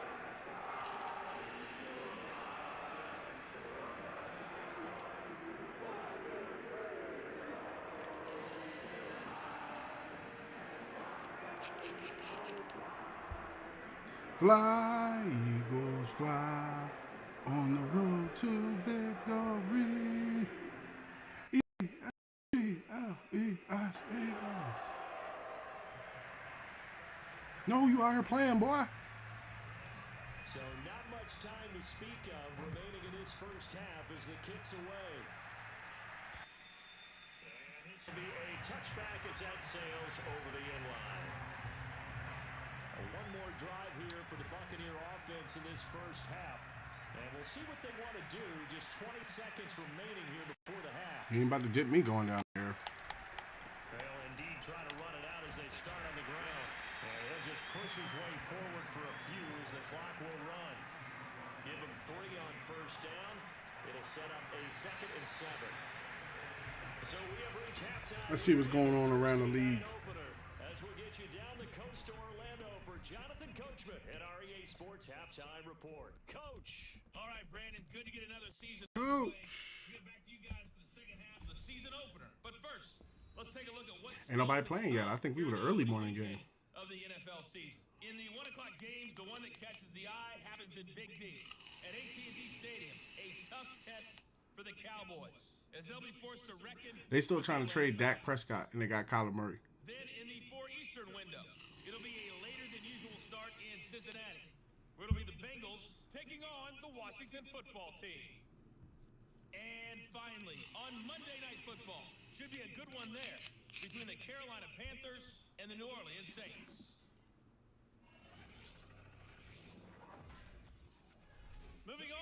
let's take a look at the next-gen stats in the first half for Tampa Bay. And the rushing numbers should tell the story of why they trail at the half. They're still in single digits in yardage as a team through 2 quarters of play. That's not good. Meanwhile, for the Eagles, you get a look at what they were able to do throwing the football. And whatever they've done, it's worked, as they have the lead through 2 quarters of play. Let's go with the deep ball So both of these coaching staffs and likely guard the made deep ball. after that first half of football. So for the call of the second half here in week 1, we go back to Brandon and Charles. All right, Coach, thank you, and we welcome everyone back for quarter number 3. I turned the volume up a little bit too, so that way you could hear the game a little bit more accurate. You know, so you can have that feeling that I have of hearing it in my headphones. Out come the Buccaneers. They'll have it first to start in the 3rd quarter. And you have to think, Charles, down 3 scores. They're going to go to the air. That's why I put the deep ball. I always guard the deep ball. Whenever I'm winning, I guard the deep ball because that's where they're going to go to. Look, even the coach knows it. They're going to come out and try to go down the field. Fast, efficient, get the ball to the end zone, and do it again multiple times in order to have a chance to win this game. Out of here.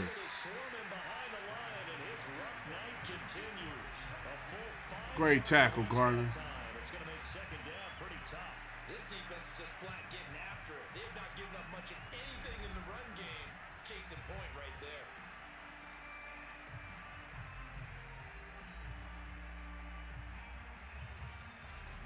Great tackle, Garner. So a 5-yard run the other way in the wrong direction, and that leads us to 2nd and 15. They'll drop to throw. Toward the center of the field, but it's incomplete. You definitely would have liked to hit on that one because now you've got a 3rd and long showing up, and you just know defense is going to be getting after it. They are pinning their ears back, and they are coming. Cover.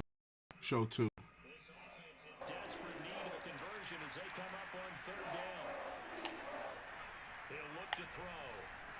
How is that pass? How is that roughing the passer, bro? I hit him at the like when he put the ball away. Come on, man. It's bull crap right there, man. They will accept the penalty and move forward.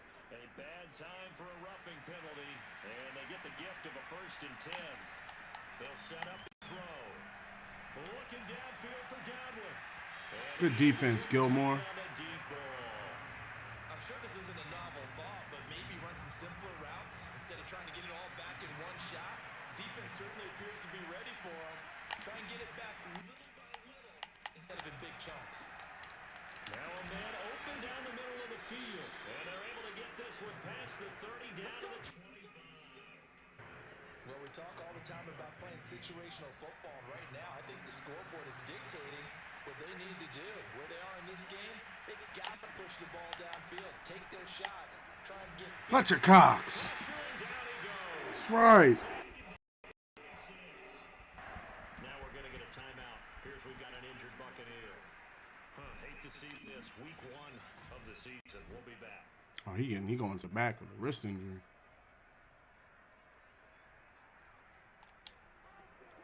Second and 21. A lot of ground to cover.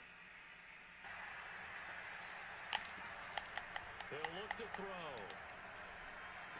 Ooh. That almost their first INT. Ooh. Had his sights on it, but he couldn't seal the deal. Almost. Another incompletion, and when I look at the Let's go far down the field. Cover 4 quarters. that they have to start getting the ball in the hands of their playmakers. Throw it to the guys that maybe can take a short pass and turn it into a long gain or make people miss downfield. They've got to have points, and the guys who can put the ball in the end zone Good defense. are the ones that need to touch the ball. Shot taken on 3rd down, but it's going to wind up incomplete. 4th down now looming after Philly's defense stands tall in coverage. Yes. He missed it. No good. Oh, he missed it just wide. Missed it. And this score will stay right where it is. Once more leading this offense back onto the field. A big reason why they've been so successful. This defense hasn't been able to contain him when he gets outside of the pocket. So true.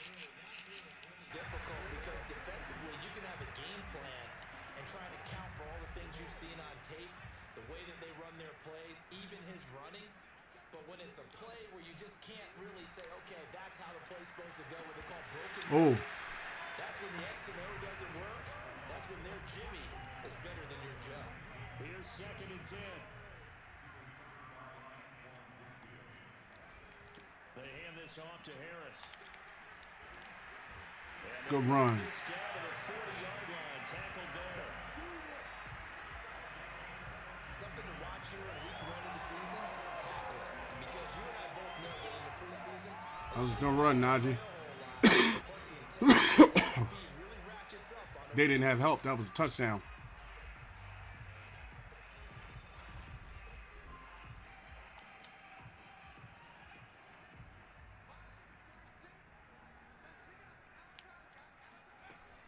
They'll run. Here's Harris. And little room to maneuver there. He gets it down to about the 39. Here's 2nd and 9, just a yard on that last run. They'll roll him out right. Oh, Taken in on the right side. I didn't set my feet. Field of play. They say it's incomplete. The throw led him a little too far. It brings up 3rd down. On 3rd down, he'll drop to throw. Eluding the pressure right. And he will slide to a start. He does have the 1st down. We just saw a nice example of why teams often bring in baseball guys to teach quarterbacks how to slide in key situations. You want to protect your franchise guy. Make sure he doesn't get hurt. He did exactly that on that play. A perfect slide to avoid the big hit and pick up a 1st down.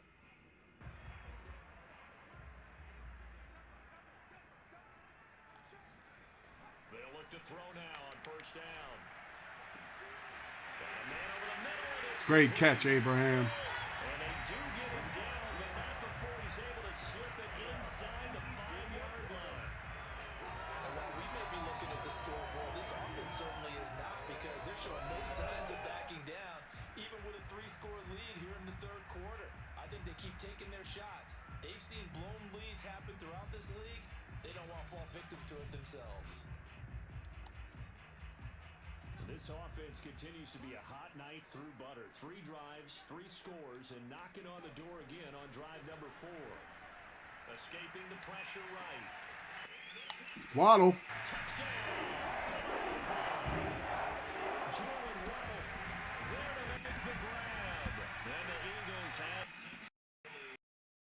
So this looking more and more like it is going to be a successful kickoff to their campaign as they add on here. And partner, you know NFL coaches are on the sideline thinking about all the little things that need correcting. But for the most part, they've got to be ecstatic with the way this season has started out. Coup now for the point after.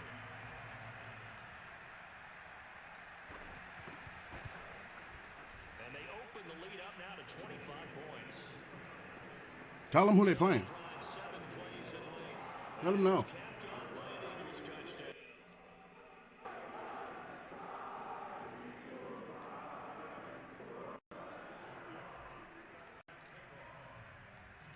The kickoff unit is out on the field, and they will send this one away.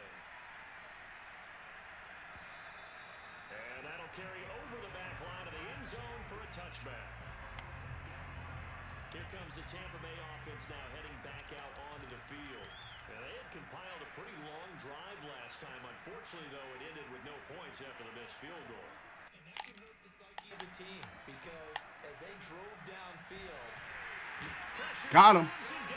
Miles Jack and Vita Vea. Miles Jack in there to bury him for a loss of 11. When you see a quarterback retreating away from the line of scrimmage toward the other goal line like that, usually doesn't end well.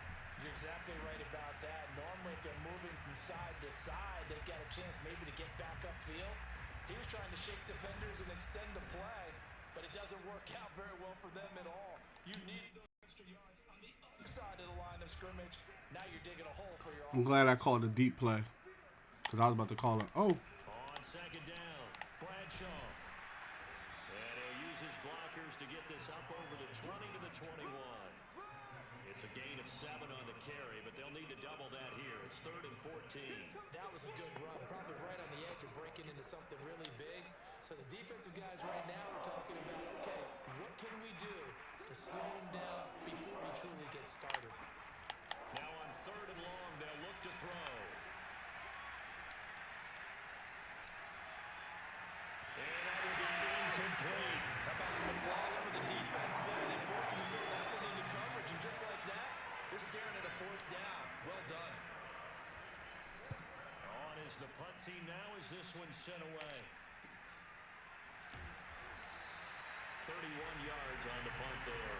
And the Eagles will have great starting field position here as they take over. Here again comes the captain of this offense, leading his crew back out there now. He's played well. Good first half. He's continued that here in the 3rd quarter. But my question, when you're a head coach, what do you look at stat line-wise for your pro? Do you go right to turnovers? You really do. As much as coaches don't want to talk about that, that's where it starts. When I played in college, our first rule for every game, the team making the fewest mistakes will win. And that's kind of how they judge you.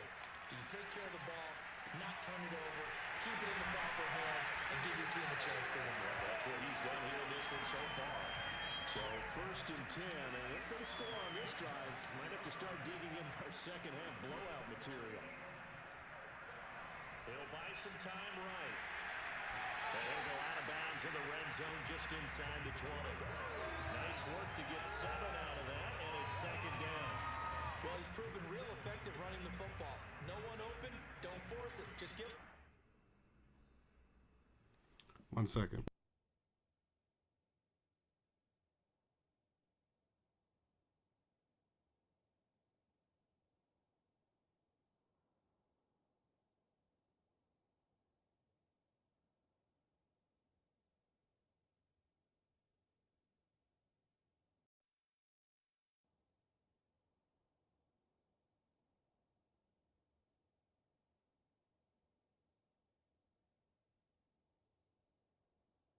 All right. Get the headphones back on. Okay. You can, and that's what he's done very well in this game. On 2nd down now, it's Harris. Oh, I got tripped up. That will do it for the 3rd quarter of action. 1 quarter remains here in this Thursday night matchup. This is the National Football League on EA Sports. And welcome back. We are in the city of brotherly love, Philadelphia. A lot of happy faces in the crowd at this point as their guys have a big lead here to start quarter number 4. Tunyon. Eagles touchdown. Robert Tunyon there to make the grab. And the Eagles are closing in on a winning start to the year as they extend their 4th quarter lead. I think all teams probably like seeing that schedule for the first time, looking at week 1, oh good, we're at home. This is why you want to be home in week 1. They're looking sharp. And I agree with you totally. That's what you want. But there carries a little extra pressure with that as well, because you and I both know protecting the home field, winning your home games is paramount in this league. So you go into it, but now you actually have to go out and prove it. At 2 sides to that coin, and looking like they're going to protect it here in this one. Extra point by Coon, up and good. And that will extend this big lead.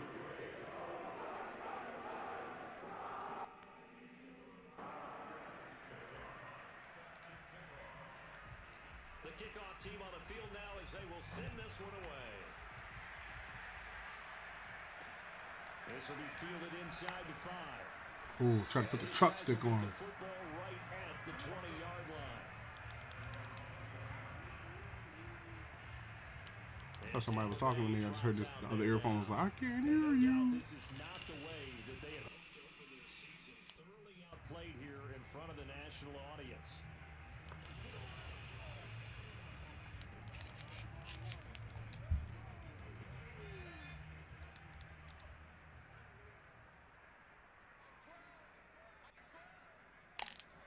They'll come out throwing here to start the drive.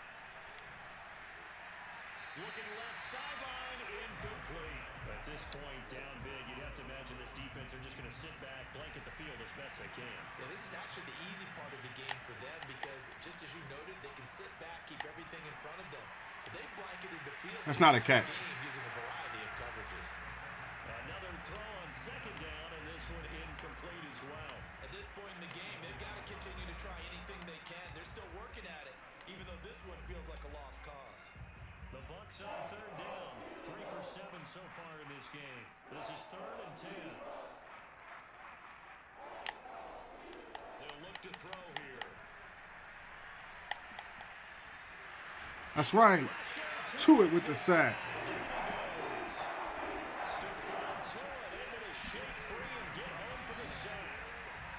I like that. That's a defeated team out there. I think you can See how there's no pocket?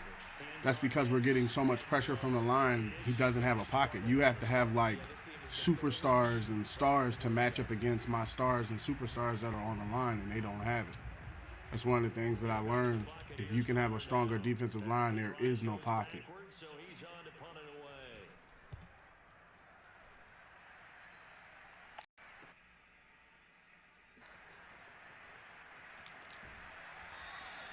It'll be a 48-yard punt.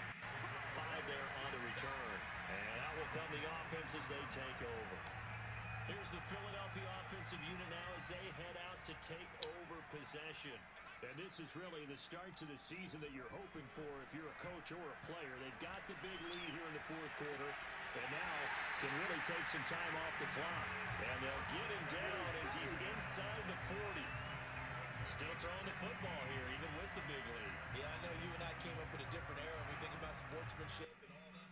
Other people think about fantasy points and getting their numbers. That's all they care about right now. So from the 39 now, they'll come up on a 1st and 10. A run with Harris out of the shotgun. Oh, he bowls over it. Did you see that? You see this man change direction and lower his shoulder? Yo, Harris is so good as a running back, yo. 9 carries. I tell you, they didn't give it to him much for the first 3 quarters, but when they have, he's been efficient. Maybe they ride him more here down the stretch. Yeah, not sure it was actually in the Oh, they should have changed the direction. carries as he has, but it might play out really Look at him change direction. Wow, get off me. You want to ride him down the stretch, he should have fresh legs.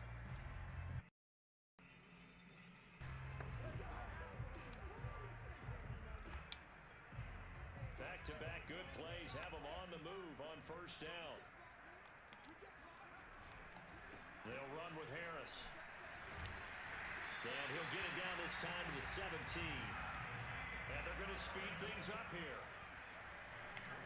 On 2nd down, this is Harris. And he'll get it down this time to the 17. So from the 17 now, here's a 1st and 10. Now they'll switch it up here and look to throw. And Goddard's got it. Dallas got it, baby. Dallas got it. His 2nd touchdown here in this opening weekend. And the Eagles are pouring it on. You have fun with this one, partner? I am. He's been fun to watch ever since. We always talk about, getting to the next level, right? When we see people get into the zone, this guy's in the master class right now. What a performance he's putting out, just carving them up. 4 touchdown passes, carving him up is right. Seems like everything he throws is going to be a completion and going in the end zone. And the lead will swell by 1 more. 5 plays there on that drive. The result, Philadelphia in the end zone.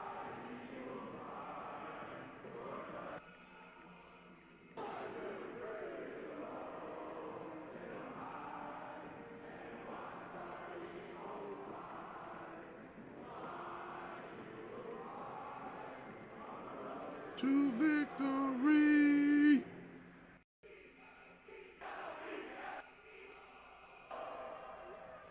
So just to give you a heads up, I'm waiting on a phone call. When I get the phone call, I am going to be taking a small break, just to let you know. We've been going for a minute. Don't want to just step away. Come on, y'all. Put the hurt on him. Put the hurt on him. Oh, okay. Put him in the hurt locker. 22-yard line.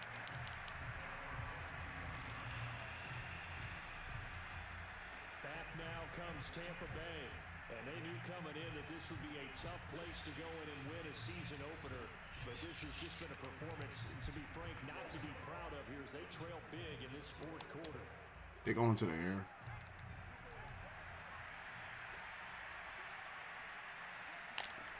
They'll come out throwing here on 1st down. To the sideline, and that is a heck of a catch as he was able to get both feet in. A good pick. He got lucky. 8 yards Keep guarding the deep ball, boys. They're going to try to go over our head eventually. You're going to end up near the sideline. And what did we just Cover see? 6. You got it. The benefits of practice. Toe tapping, foot dragging, picking it up, and making sure it was a catch. Get him! Somebody was like slowly running after him. Like, this dude. Quarterback to wide receiver on this side of the football. They haven't been on the same page, quarterback and receivers. Heck, they haven't been on the same grease board when you draw plays up. They haven't been on the same surface tablet that you look at on the sidelines. Nothing's worked for them. They've got to find a way to start matching each other's moves. Gilmore, it's on you. We'll take that. This ball will be intercepted. A great read, it's picked off. Yes, Eagles. Daniels with the interception. A timeout, an injured player. Hate to see this. Week 1 of the season. We'll be back.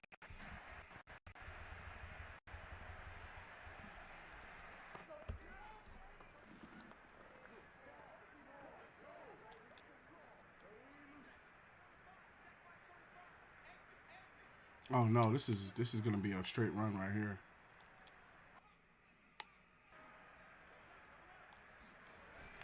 A handoff to Harris to begin the drive. And he'll get this only up to about the 3-yard line. Credit him with a 1-yard gain there to make it 2nd and 9. Again, it's Harris on 2nd down. Get off my boy. Able to break 1 tackle, but then quickly brought down. But a nice little gain. So it's Eagle football here as we get you reset.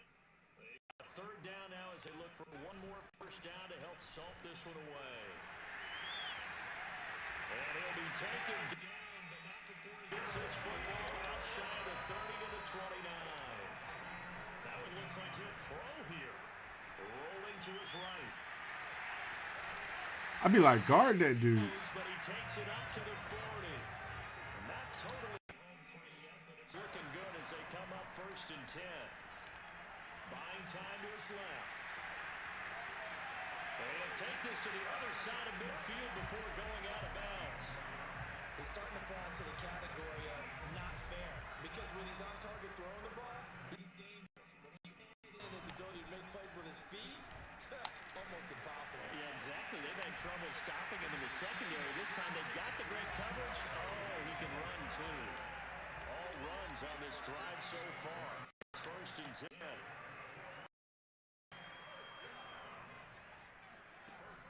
The play action fake. They'll look to throw.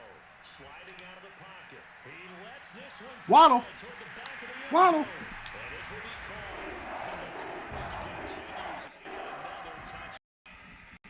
That lead just swells and swells. Look, this has been dominance in all 3 phases. Offense, That's right. defense, and special teams. So don't we have to give a lot of credit, not just to what we've seen today, but the preparation in advance, coaching staff, commitment by the players to the game plan, and being ready to go in this one? You're exactly right. Clean sweep. And boy, they're going to celebrate. It's over. And on the other side, What's the booth review he was in? There's no way you can take this from me. Let me see this. And refill my vape while I'm waiting. everything coming from up above. His feet was in. I don't even see why we're reviewing this. Peeking whether or not those feet were in bounds, and obviously a big call here in the end zone. and not just the feet. How about the hands? How's the ball possessed while the feet are hopefully getting down in bounds? That's what they're trying to look at to see if it all comes together.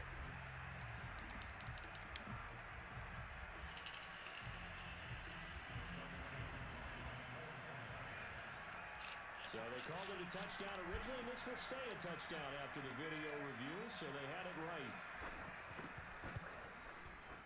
Extra point by Koo, up and good.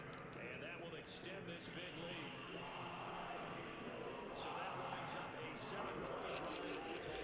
And it was capped off by an Eagles touchdown. The Eagles fly. Oh, the touchdown. 1, 2, 1, 2, 3. Hit 'em low, hit 'em high, and watch our Eagles fly. Fly, Eagles fly. On the road to victory. E-A-G.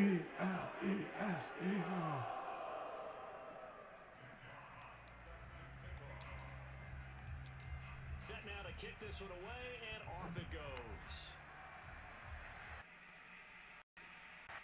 Put the hurdle on him. Outside the goal line. Put the... And he won't get this to the 20-yard line as he's down at the 19.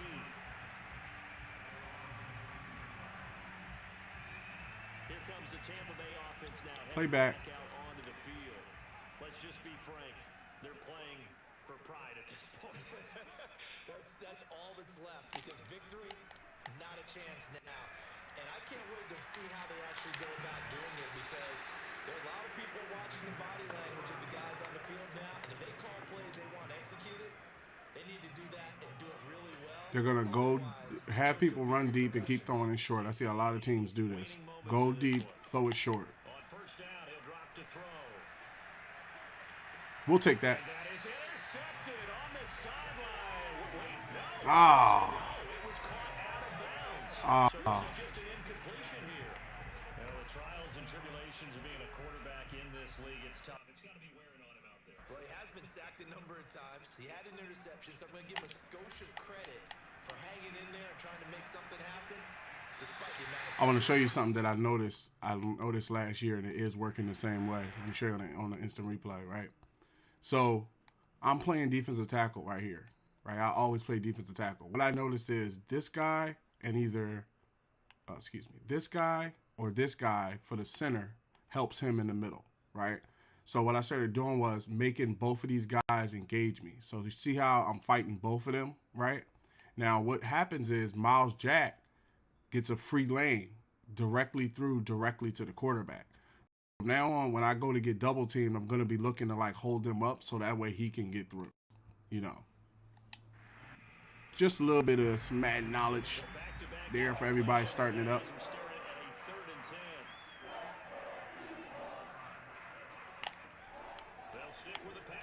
See, like just now I got bounced off. Ooh.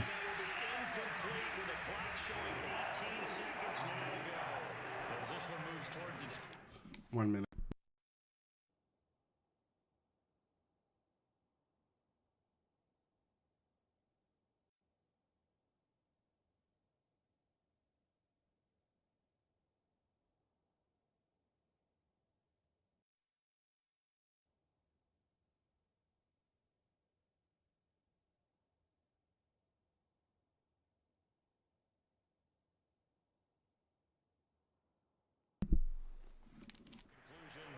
Okay. Pass there. Thoughts on the secondary? Seem to be pretty effective in this one. Yeah, I thought that they've been absolutely outstanding. I mean, their job is to prevent touchdowns, and not a single touchdown's going on the board against them. Of course, they want to make it a total shutout, but hey, if you don't give up touchdowns, you got a heck of a chance to win. It's a net of 40 there, punt of 48, and a return. Let's get Najee a little bit more yards. See how they line up. Oh, they playing real deep. Let's just get Najee a few yards. Ready at the line, this Philly offense set to go. Into the secondary, past the 40. And he'll get this all the way up to the 42-yard line.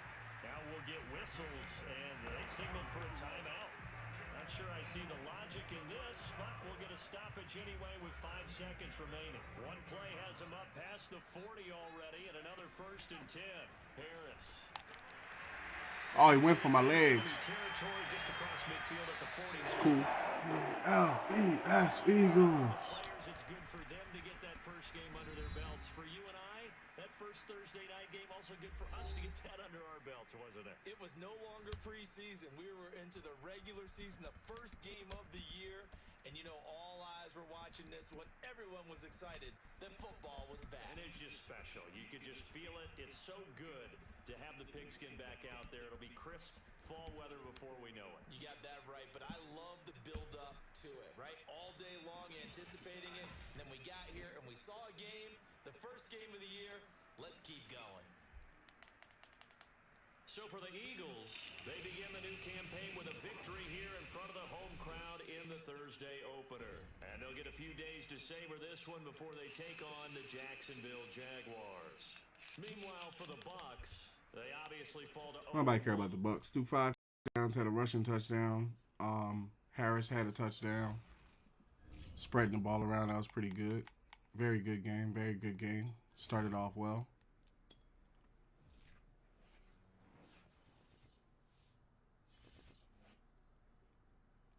View weekly awards. I got the quarterback position, and M. Thomas got middle linebacker. He had 2 interceptions. Wow, I wonder who he was playing. Patrick Mahomes had 4 touchdowns, 2 carries, 10 rushing yards, and T.J. Watt had 2 sacks. Okay, regional scouting focus. Okay, now if I had to say where we might need some help, I would say, let's see what choose regional scouting focus.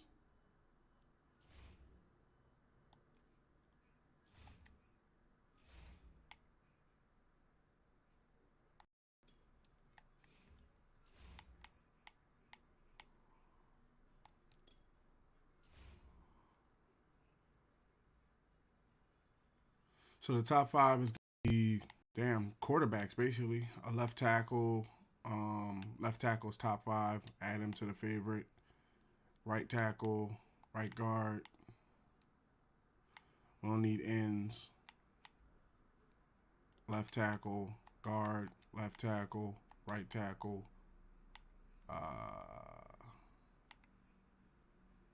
Right tackle. Maybe a left outside linebacker, cornerback. I'm adding too many people.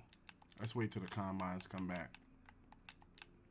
It's only 1 game in. We don't know anything about these players.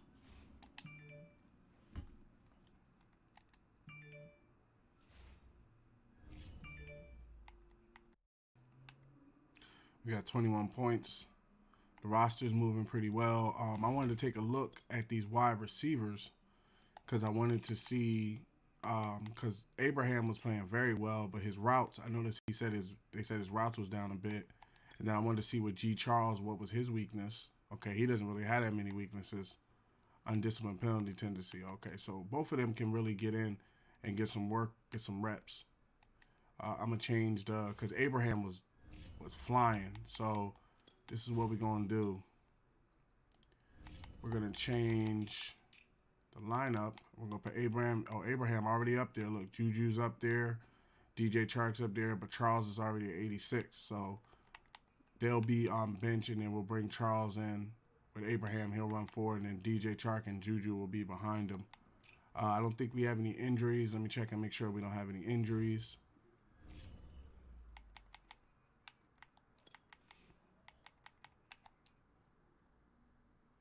Nobody's hurt, which is good.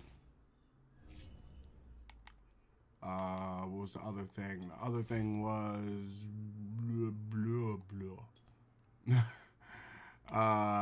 forget it. Just go into the next game.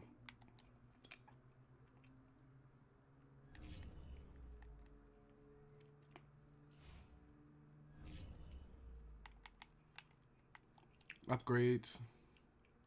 Devontae Smith. Deep threat.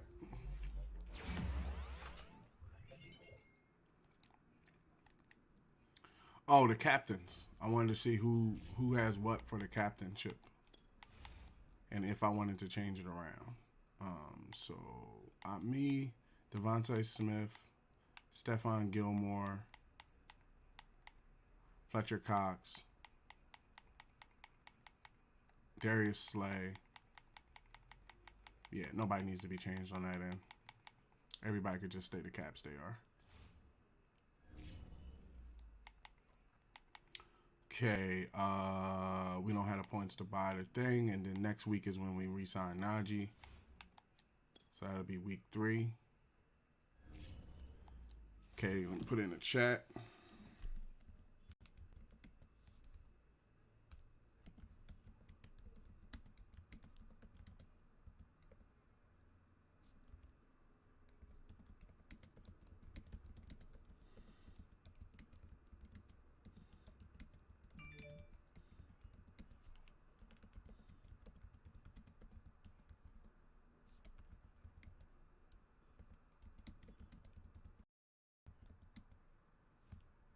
Next up is a rivalry game for payback for Jack and Allen. They were traded to us from the Jags. Advanced settings. Change this playbook.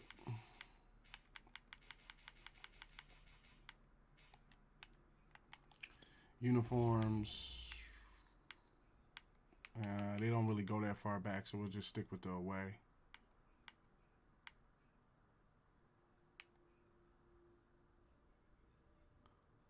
Let's go with the 2017 Color Rush alternate. And then let's put them in there. What's their Color Rush? Black? Yeah, they can be black. We'll be white. Okay, so I have Najee Harris, Superstar X Factor halfback. Devontae Smith, Superstar X Factor wide receiver, the Slim Reaper. Miles Jack, Superstar X Factor middle linebacker. Stephon Gilmore, Superstar X Factor cornerback. Xavier Howard, Superstar X Factor cornerback. Jamal Daniels, Superstar X Factor strong safety. Edward Abraham, Superstar X Factor wide receiver. Fletcher Cox, the best defensive tackle there is, Superstar X Factor defensive tackle. Darius Big Play Slay Jr., Superstar X Factor cornerback. Aaron Rodgers, Superstar X Factor quarterback. Glenn Charles, Superstar X Factor wide receiver. X Factor middle linebacker. Myself, Saul Aries, Superstar quarterback. Vita Vea, Superstar defensive tackle. They have James Robinson, Superstar halfback. I have Josh Allen, Superstar right outside linebacker. They have Trevor Lawrence, Superstar quarterback. I have Jalen Waddle, Superstar wide receiver. They have Shaquille Griffin, Superstar cornerback. I have Penny Sewell, Superstar right tackle. Jack Fox, Superstar punter. Patrick Surtain II, Superstar cornerback. Juju Smith-Schuster, Superstar wide receiver. Rodney Hudson, Superstar center. Lane Pave Delane Johnson, Superstar right tackle. Shaq Thompson, Superstar right outside linebacker. Sterling Garner, Superstar right defensive end. Caleb Beal, Superstar cornerback. C.J. Mosley, Superstar left outside linebacker. And Raquan Barnett, Superstar free safety. So, yeah, we're going to try some things out.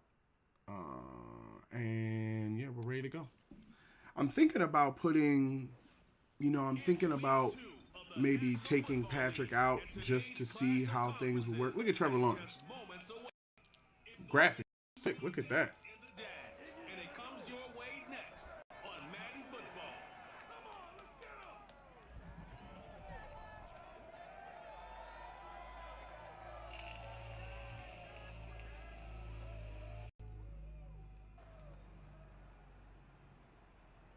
EA Sports coverage of the NFL brings us to the Sunshine State at TIAA Bank Field here in Jacksonville. A few minutes prior to us coming on air, this crowd was jolted into action with the introduction of these Jaguars. They're set for football as the Jags are ready to match up with the Philadelphia Eagles.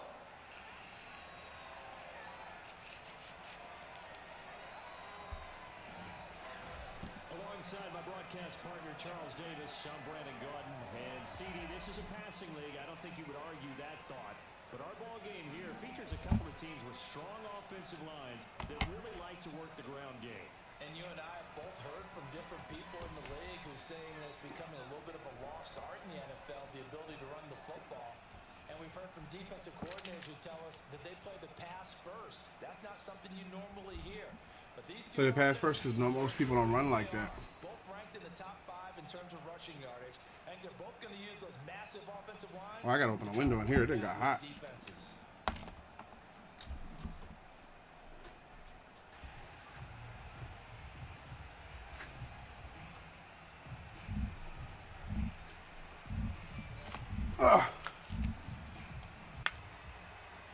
Two teams here, each off to 1-0 starts as this one is Oh, caught me off guard a little bit on that one. Nah, don't run that back. And no return on this one as the fair catch is signaled for and taken. So now here comes the Eagles offense as they get ready to take over. And here's a look at their leader, standing 6'4". And he comes off an incredible performance in the opener. 5 touchdown passes. Now look, you always want to start strong. But I think that's more than anyone, including himself, could have expected.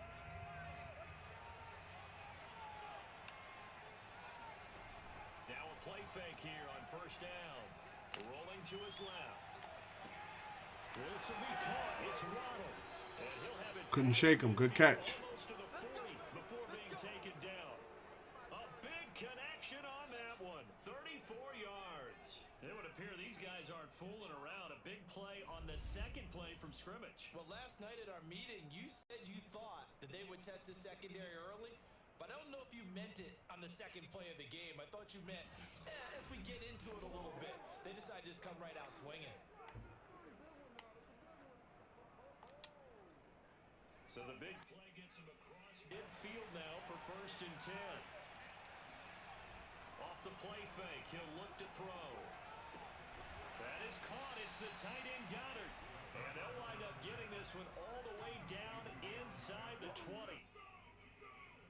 They think to themselves, weapons everywhere, and they want to move the ball around. They want to spread it to different people.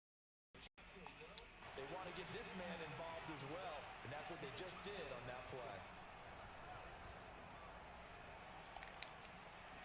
Flush to his right. And it looks like he'll be just a yard shy of the 5 here as he's out at the 6.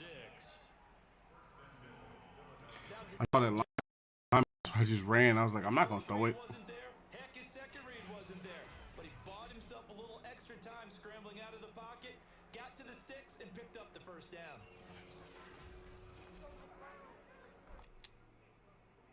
First and goal, a chance for an early statement here on the road. And he'll take it into the end zone for an Eagles. Harris. Najee Harris, his second touchdown on the season. And the Eagles drive right down the field and score on the opening drive. So it was the passing game that got him down here, but closer to the goal line, it's the running game that gets him home.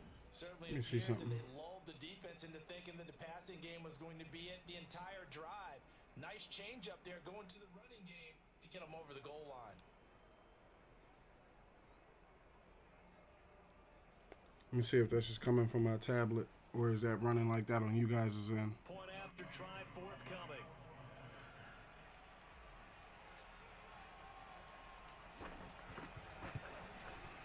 He's got it, and the Eagles lead at 7-0.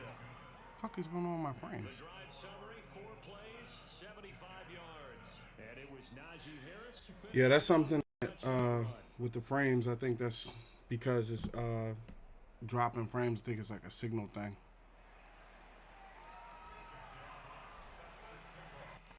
The kickoff unit is out on the field, and they will send this one away. Returnable here for Davis. Try to get the ball free. Put the big hit on him. 20, good coverage as he's dropped at the 17. So here's the first drive now for the Jags. They're led by the number 1 overall pick in the 2021 draft, Trevor Lawrence. The word is potential, potential, potential. Think about this guy from the time he was in high school, one of the top prospects going to college, coming out of college, mentioned him a generational type quarterback. He looks the part. Tall, big arm, surveys the field, and can take off and run when under duress. On first down, Lawrence. He'll find his man, Laviska Shenault. And that's good for a pickup of 10 yards. And it'll be second and very short.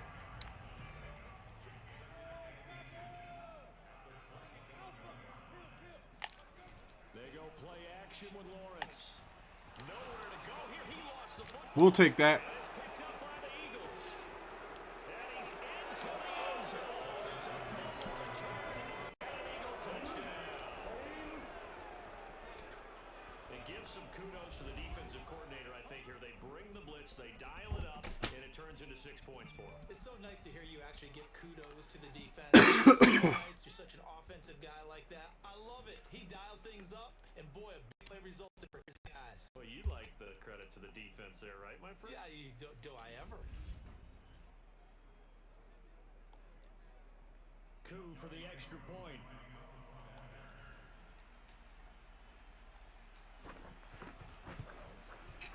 And it's good to make it 14-0. The scoop and score, always an exciting play in football, and we witnessed it there, grabbing it off the ground and then rumbling it into the end zone for 6. Was that Patrick Surtain that ran it in? Because that looks like Patrick Surtain. Let me see under stats.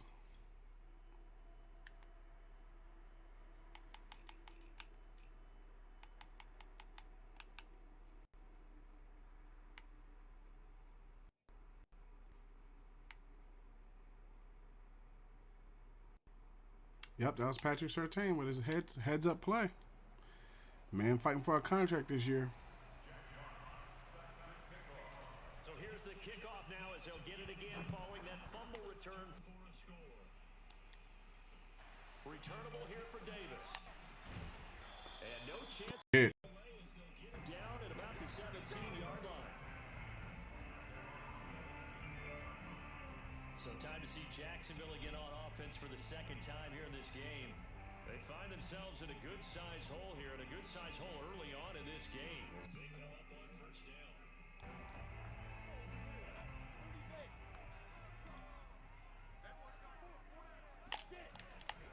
And they'll run it. He ain't going nowhere. And nothing much materializing there on the first down run. He'll get a couple, and that's it.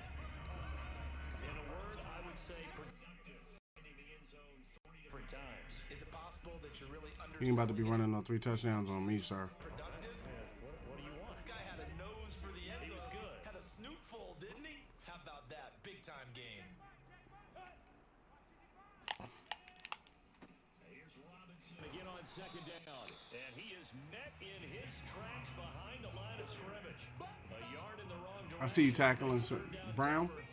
See you tackling Surtain. Right there to stop him behind the line, but I want to see how this defense continues to play first half.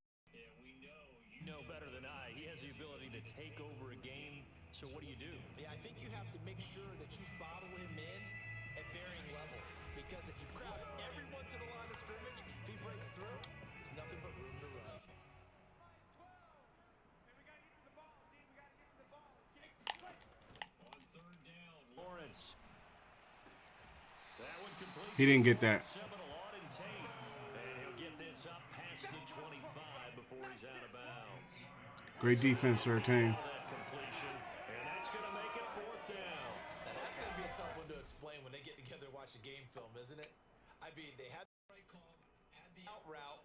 He's got to know where the first down sticks are, yet he steps Yeah, that's on his fault for not learning where the 6 are. True. Best play. So on fourth down, kicking it away here, Michael Pilardi. He was called on 3 times in the win last week as his first one here's away. So a change of possession here on the punt. And the offense will take over with a new set of downs. Getting set to go again as we look at the back, heading onto the field again. And you see his numbers from a week ago. He was up over 100 yards then, and he's already hit pay dirt here once in this one. We always talk about quarterbacks and receivers getting into rhythm, right? Really feeling good, finding each other downfield. I think running backs operate the same way. They can hit a good rhythm and a good stride, and he's carrying it over from last week. Now a throw right side taken in here to start this drive. They go play action here on first down. They'll roll him out right. And that'll be knocked away. It's incomplete. Quarterbacks work all the time on manipulating a defense with their eyes and their head movement. In this case, he just stared the receiver down. That allowed for excellent coverage, able to knock that one away. He'll try again with the arm here on second down. Flushed out right. And he'll take this to the other side of midfield before going out of bounds.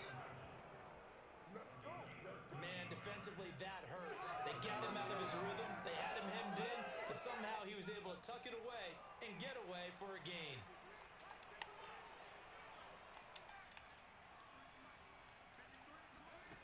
Back to throw now on first down. Oh, he's got a man wide open, complete. And they're able to work this to the 25 before it's all said and done.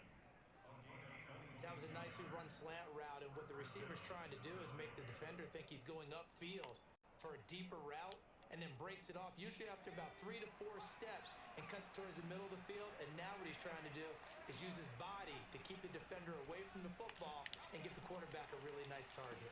Abraham, This is caught. his first touchdown. Philadelphia. A great effort there. His first touchdown here of the new campaign. And the Eagles able to push further out in front.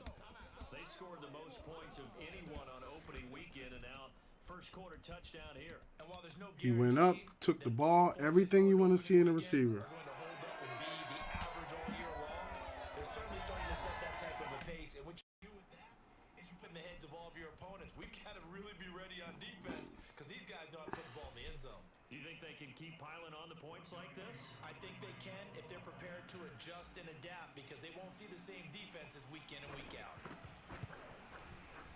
Koo able to connect on the extra point, and that makes the score 21-0. So the drive there, 5 plays, 80 yards. The result, Philadelphia in the end zone.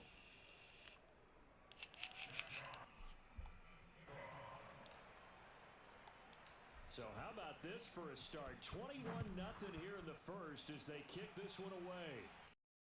Returnable here for David. Ooh, he saw me coming. Hold on, I need to put this vape on the charger.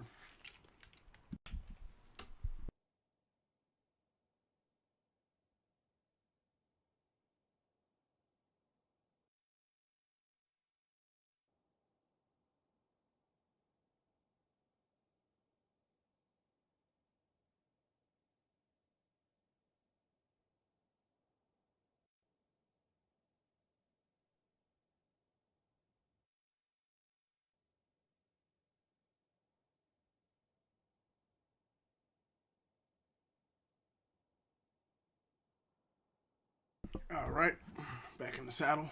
There on special teams as they'll get him down shy of the 20.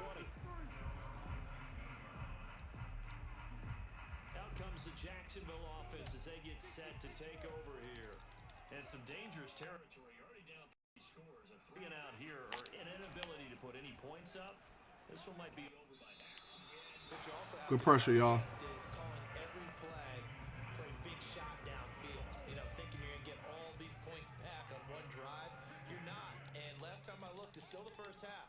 I'm not saying you have ultimate patience here, but you also don't have to go ahead and force everything either. A second down pass play there, but it's incomplete. They have to like what they've done defensively here at the outset of this drive. They forced a couple of incomplete passes, bring up a 3rd and 10.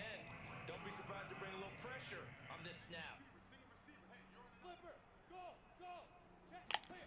Out of the gun, it's Lawrence. He's going to sling this deep downfield. Good defense. On it, couldn't bring it in. Good defense, Howard. How this game's been going. Here's Michael Pilardi now as he'll punt it away for the second time.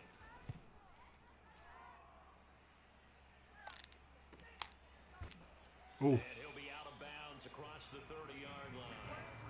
A well-hit ball there. 50 yards on the punt, 3 on the return. And possession will switch hands, 1st and 10.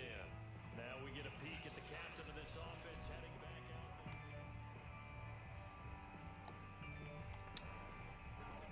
The Eagles offense set to begin their next drive. And right now they're saying, hey, let's keep this going. 2 drives, 2 touchdowns. Yeah, can't ask for a better start than that, can you? I mean, this is the way you practice it. This is the way you rehearse. And got his man complete. And he takes this one down almost all the way to the 30. A big play that time through the air.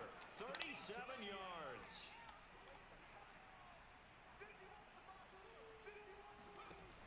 On play action, they'll throw. On the move to his left. That's caught. Waddle on the left side. And finally down he goes as they work it inside the to the 7. 21-0 our score after 1. Start of the second quarter, and it's the Eagles in possession. They scored touchdowns on drives 1 and 2, and now they're trying to make it a perfect 3 for 3 to start. And he is into the end. Harris. Touchdown, Philadelphia. Najee Harris with his second touchdown in the first half. And the Eagles are able to add on to their first half lead. Let's go. So this offensive unit, yeah, they were solid in the opening week victory, and now they are looking just as sharp here in week 2. And that's exactly what you want, too, because you want to get better each and every week and really ramp up as the season goes on. I know it's still early in the season and a lot can happen, but this offense, they look like they're going to be fun to watch each and every time out. Extra point by Koo, up and good. And it is 28-0. So they only needed 3 plays on that drive. And it was Najee Harris who finished it off with a touchdown run.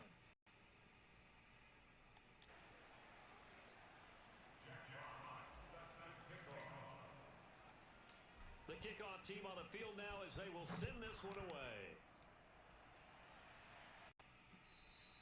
And this will not be returnable. It's out the back of the end zone for a touchback. The Jaguars back with it on offense.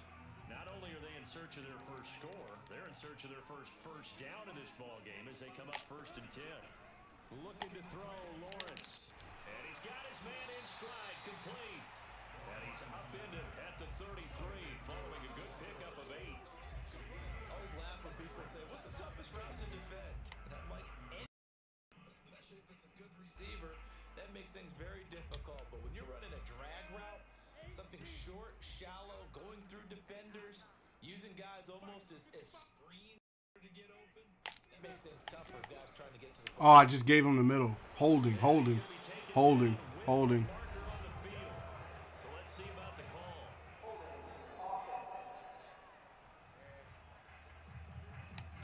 So a decent game, but all for naught on the penalty. It's too bad, isn't it? They were feeling pretty good about it. The only people celebrating, the guys who just gave up that play. Here's Lawrence to throw. He'll get this out to the flat for Etienne. And he's going to be dropped following a pickup of 7 past the 30 to the 32.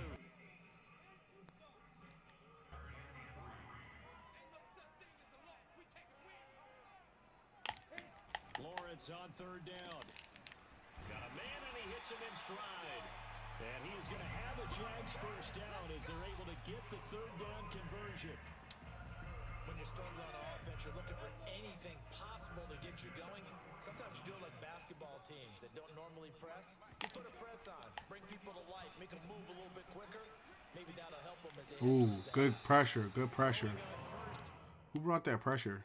Somebody was really thinking just now, like, I want to see who that was. Is that Brown, the boy Brown? Yup. He brought some serious pressure, so he saw the line. They went for his legs, hopped him, and chased him down until he threw it away. Very nice. Very nice. After the incomplete pass, here now is 2nd and 10.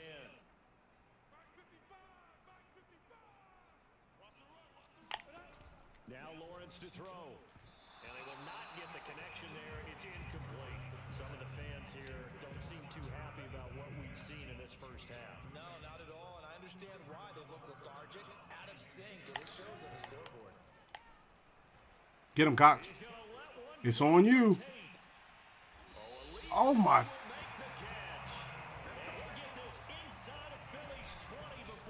Who did he make that catch on? A big play that time for Jacksonville. And that might be exactly what they needed to wake up this home crowd. They haven't given them much to cheer for so far, and never underestimate the effect the home crowd with you can have on a game. Howard. Let me see. Was that Howard? That was just straight up route. He just straight up got beat. But he was on an island. He had no support. Let me see. Yeah, that was Howard. He was on an island. He had no support. So, and they called it a streak play. Look at this. All the way down at the 15 now on 1st and 10. Lawrence with the handoff to Robinson. They stopped after only a yard, taking it down to the 14. Well, they didn't get a Tackle Brown. that one, but I think you've got to continue to try and run and try and keep the defense honest. Or also just sit back, dare you to throw it on every down. Yeah, you get your quarterback hit a lot that way, too. Here's Robinson again on 2nd down. And he'll get about 3 just outside the 10, stopped at the 11.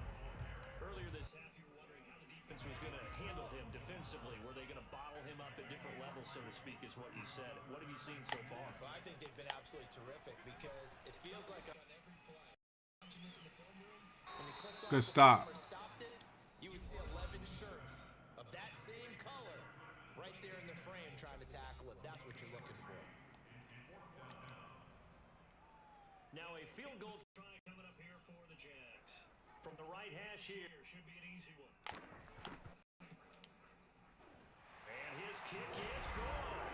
And that drops a deficit from 28 to 25. So from an offensive perspective, at least able to get on the board here right in front of the 2-minute warning. Yeah, now it's a complimentary football, isn't it? Because if the defense can force a 3 and out, there could be enough time on the clock that they get the ball back for their offensive guys and maybe put some more points on the board before the half. And able to take it past the 25 and up to the 28-yard line. Here comes the field general leading his offense back out there for the next possession. He's got to be feeling pretty good, playing well. Team has the lead, so just looking to mount a drive here that ends in the end zone. And all quarterbacks will tell you, hey, we love a running game, helps us out. But at the end of the day, they want to rely on their arm, throw the football, feel good about things, keep things moving in the right direction. Right now, that's exactly what we're saying. And we'll see if that continues. He'll buy some time right. And he's going to be out of bounds right at midfield.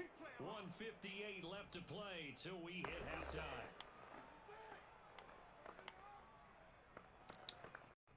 A reminder coming up at halftime, we'll head to Orlando. Standing by there, Jonathan Coachman. He'll have stats and scores from around the NFL in this second week of the race. And the Jags get to him as down he goes.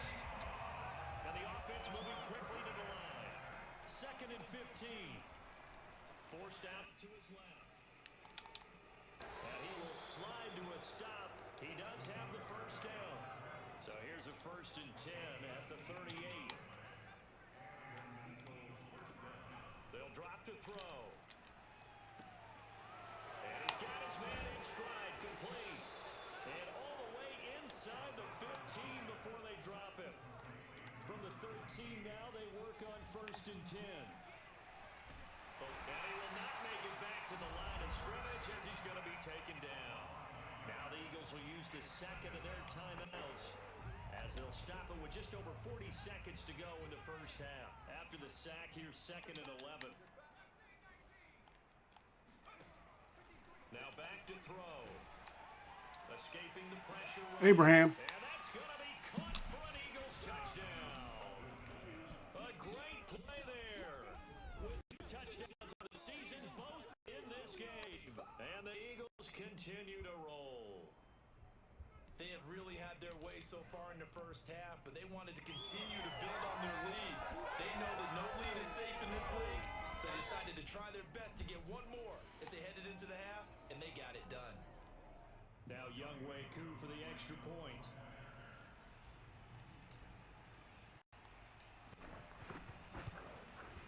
And he's been a busy man, 5 for 5 now as he knocks another one through to extend the lead. Putting up work today, putting up work. 7 plays, and it was capped off by an Eagles touchdown.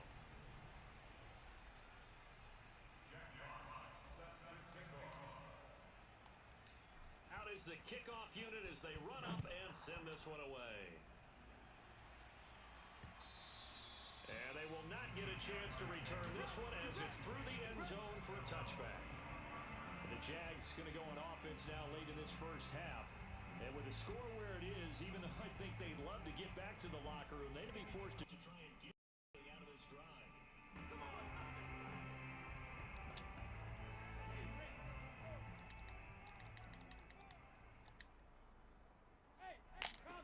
And they'll throw on 1st down with Lawrence. Throw left side complete. That's Tate. And from the 25, they work this to the 29, a gain of 4. Teammates right here, and what I mean by that is possess the ball for a little while. Get at least 2 first downs. Give their defense a chance to settle down a little bit after they get. And he's going to go down. That's right, Miles Jack. Get a throw off with the pressure. Maybe that was for the best, as that brings us to the end of this first half of play. So we've reached time here, and it's our visitors, the Eagles, leading this one. As we now go downstate to Orlando. Oh, I didn't even realize I had the TV up. My fault. I'm sorry. Had the damn audio TV running the whole time. My fault. I'm sorry. I forgot about that. I apologize. Let's see what's happening in week 2. Might have had an echo going on in the background. Right off the bat, and it's the Giants who have the lead as they approach. Giants beating Baker Mayfield? The lone touchdown there as they get one in on the ground. Odell Beckham Jr. is back on the. Odell Beckham Jr. is back on the Browns. Or I think he was always on the Browns because I started it before he went to the Rams. Run in that first half. Lastly, let's check in on our nation's capital to see what's happening with the Washington football team at home at FedEx Field. And for the moment, they trail the visiting Saints in that one. The Saints trying to gut this one out as it would be a good victory.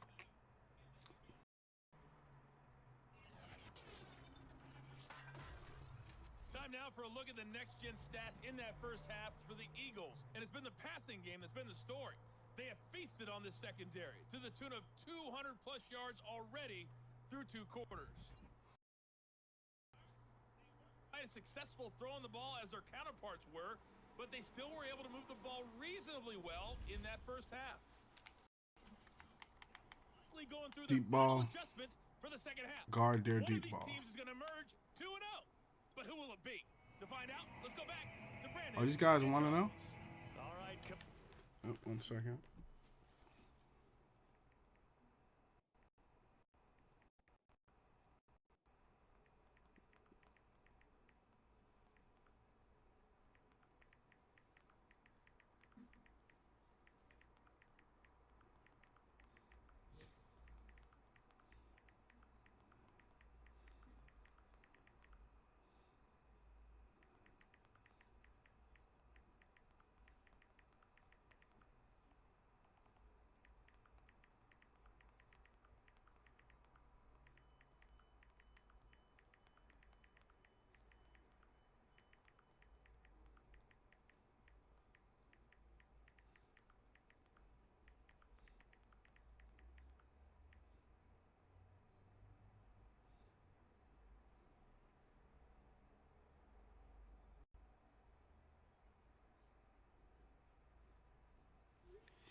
Waiting on that phone call.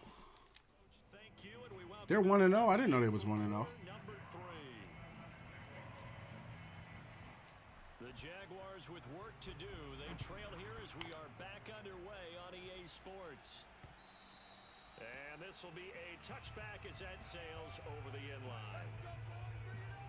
Out come the Jaguars now as they'll go on offense first here in this third quarter. And they have a mountainous deficit looming in front of them. It was really, Charles, a disaster of a first half. So where do they go from here? Well, first thing they have to remember is that what's done is done, and there's no going back. And now you have to play this drive by drive. Obviously, come back in this spot, pretty unlikely. But you still have to go out, take pride in your work, and try and put something together here in the second half. Now, and they're able to get this one across the 35. We committed to the pass. He went to the run. That's cool. Let me guess. You're going to try to come again? You're going to try to come through the middle again? Okay. They're trailing, not abandoning the running game. People may call it an adjustment. I think it's just much more sticking to what works for you and continuing to have faith in it. And the running game is starting to pay off. And he's going to take this ahead for right around 3 yards, but no more than that. Second down.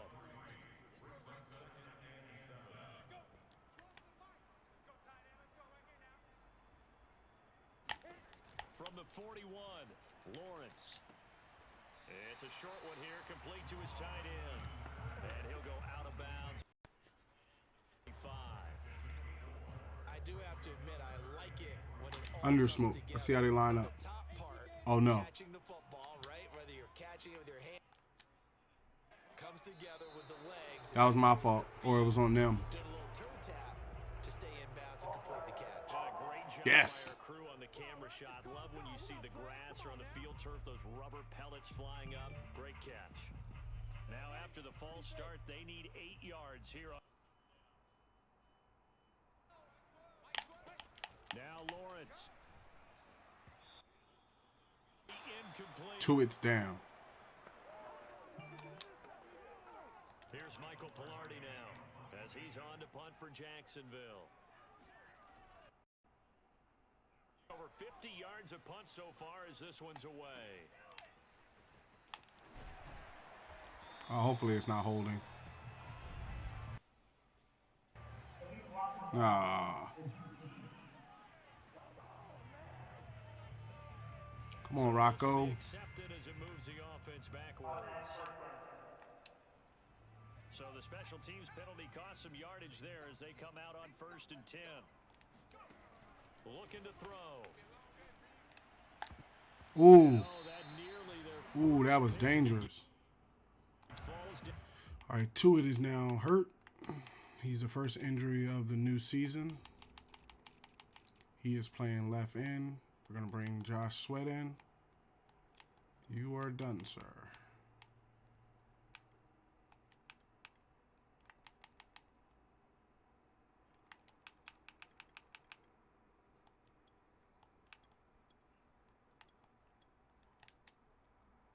To the ground, incomplete.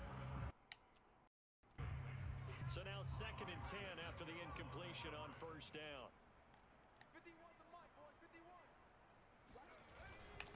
On the give, this is Harris. And they'll get.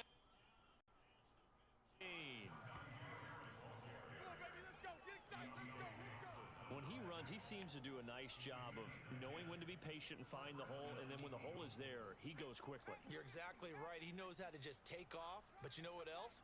Brings a little thump with him, doesn't he? He does. He packs the boom at the end of the run and finishes it going forward. That's what you want to see out of your backs. And quickly, they get to the line. On 2nd down, it's Harris. And he takes this up to the 40-yard line before being corralled. A couple of first downs have him to the 40 now on 1st and 10. This is Harris. And this will leave him a yard short. Nice pickup of 9 yards on 1st down. On 2nd down now, it's Harris. And he'll get it down here to the 43. So 1st and 10, and if they score on this drive, might have to start digging in our second half blowout material. Now a nice throw here right side. He hauls it in. And he goes down, but not before getting this inside the 25. Now on 1st down, he'll drop to throw it. Ooh. And nowhere to fit I threw in a double coverage. It's knocked away and incomplete. They've given up a few first downs on this drive, but getting the incompletion there, that should give them something to build on and maybe turn the tide. Ooh. And he stopped immediately there. Officially nothing on that one, no gain, so they're left with still 10 to go on 3rd down.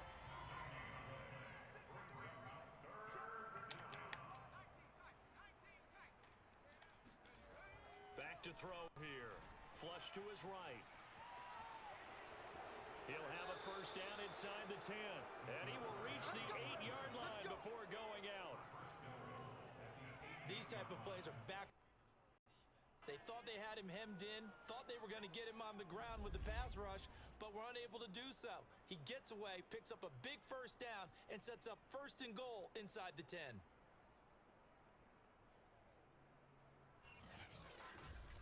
I'm looking for Devontae Smith. I really want to get him a reception.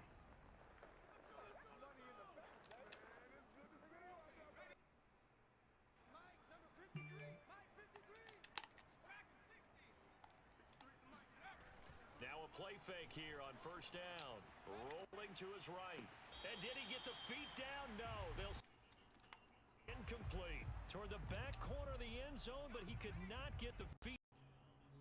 Incomplete. I know he was trying to get the completion downfield, but the way this game has gone, with a few of the runs he's made along the way, he should have kept the ball and taken it with his feet downfield.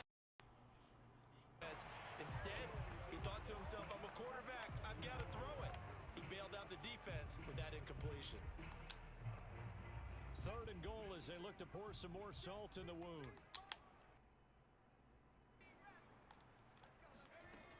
He'll look to throw. And he'll Take that one. End zone for an Eagles touchdown.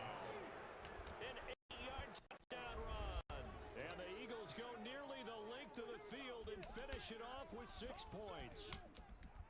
I tell you what, Charles, I know that you don't put a ton of stock into power rankings and things of that nature, but another score here, and 2 weeks into the season, this is maybe the most NFL. Would you agree? Well, they've certainly sold me as they've sold you, and I agree with you, no question about it. They won easily last week.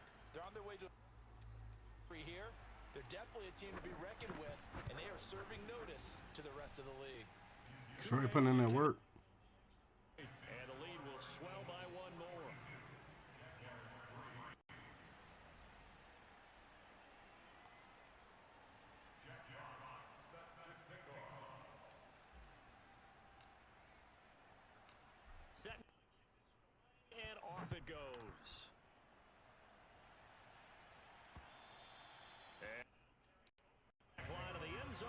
touchback. Jacksonville back on offense and ready to take over. And here we are almost through 3 quarters of play, and this passing game still has not really found any kind of rhythm. Put it mildly, because they're not even over 100 yards yet. And in today's NFL, where it's a pass-first league, that is quite surprising. Not many teams patient enough to stick with the run. Everybody wants to advance the ball through the air. They've got to get their timing back. No. Boy, this defense again really making Miles Jack. as they stop him for no gain. Vita Vea. You ain't getting through that line, brother. Fletcher Cox. Josh Sweat. Garner.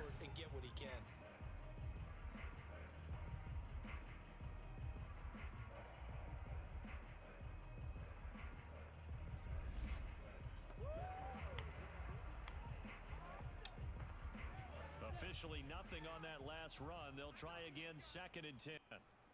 Check. Hey, Haywood. Lawrence will throw. Connection made with Shaw. Oh, he was just wide open. He gets this one just shy of 40. They'll mark him down at the 39. There's a nice pickup right there. And after watching that play, I'm thinking about all the lost opportunities that they've had so far in this game. But right now, just focus on continuing Get down. the way they did on the last play. Officially, it's a 1-yard loss. That's going to bring up 2nd and 11. Strong safety.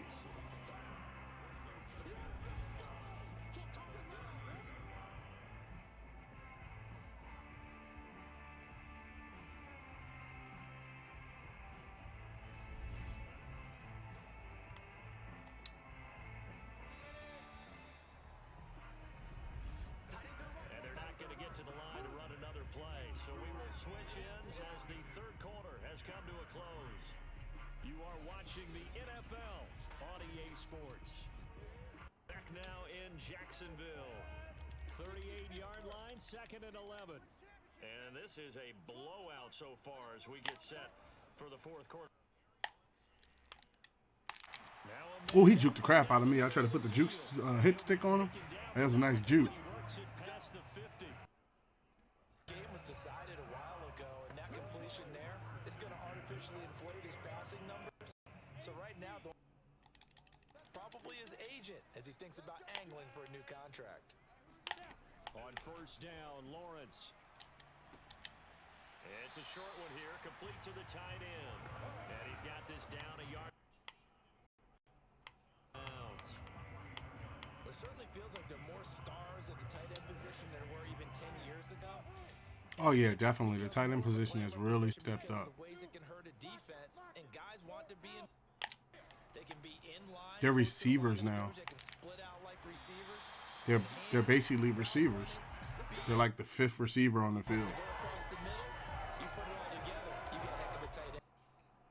Line of scrimmage, the 31 now on 1st and 10. Lawrence.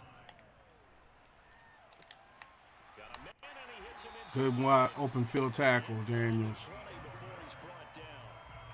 Well, this game is certainly pretty well over. They go ahead and mark it in the win column, but as a defense, they don't want to get so soft now that everybody just throws the ball all over the place against them, gets big yardage, and puts points on the board. They have pride, too, on that side of the ball. Inside the red zone here, they'll look to throw. We'll take that. Rifles one, and that's going to be intercepted. Picked off Shante Samuels Jr. Back here just shy of the 20. The utter domination here just continues. This defense certainly in this game, like maybe they're facing a Canadian defense. 12 guys on the field. It feels like there's an extra on every snap because they have really struggled to make headway through the air. Hold on, let me see that. His offense ready to give us another look. And after the interception,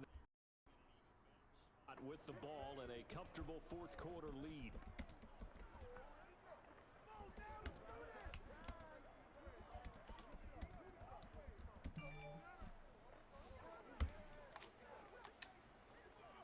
So here's a 1st and 10 now, down inside the 20.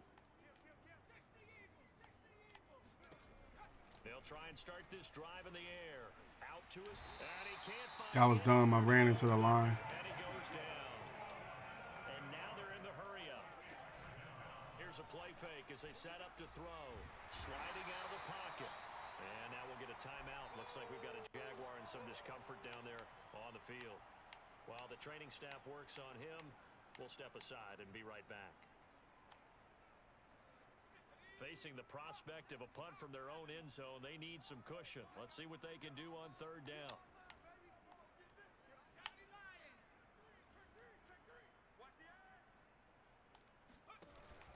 They'll try and run some clock here as they keep it on the ground. And they'll mark him down right around the 9. Penny Sewell's down. Now after the running play, we've got a man down on the field. While the trainers take a look, we'll step aside. The punt team on now is from their end zone. They get it away. Now a fair catch taken just across. I was going to take his daggone head off, boy. Yeah, call it 38 yards on the punt, no return. And the Jaguars go on offense, first down and 10. Jacksonville set to go again offensively. Even though they were able to force the punt defensively, still a big hole to climb out of, especially at this late stage of the contest. Good sack. Pressure comes and down he goes. The Eagles get there for the sack. Fletcher Cox coming right up the gut, gets in there for a loss of 9. We've been around this league for a while, and many coaches never pull their starting quarterback, almost no matter the situation. In this case, though, I think he's got to make a decision. He's taking a pretty good beating out there. Yeah, and with the deficit, maybe not wanting to risk an injury.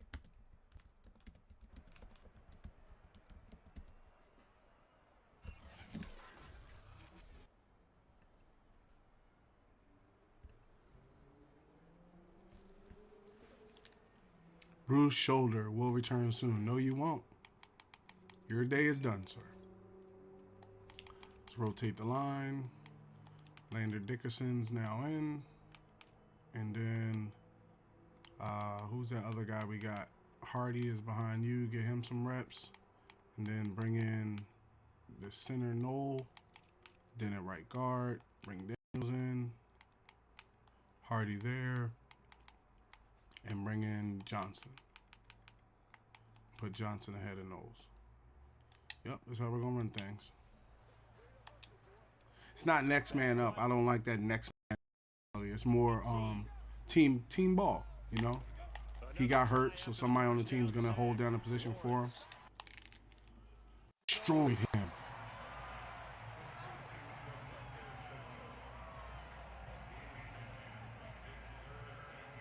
Daniels destroyed that hit. The Jaguars on third down. Destroyed that dude. This is 3rd and 9. From midfield now, Lawrence. Had his hands Good defense, Jack. Pretty symptomatic of how this game's been going.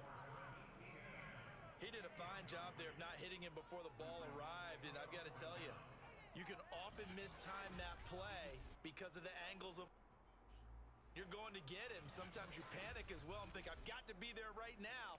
Instead, in this case, timed it perfectly and knocked it free. Here's Michael Pilardi now. Away from about his 35. The heck? 2 minutes remaining here in the 4th quarter of what has been a one-sided affair.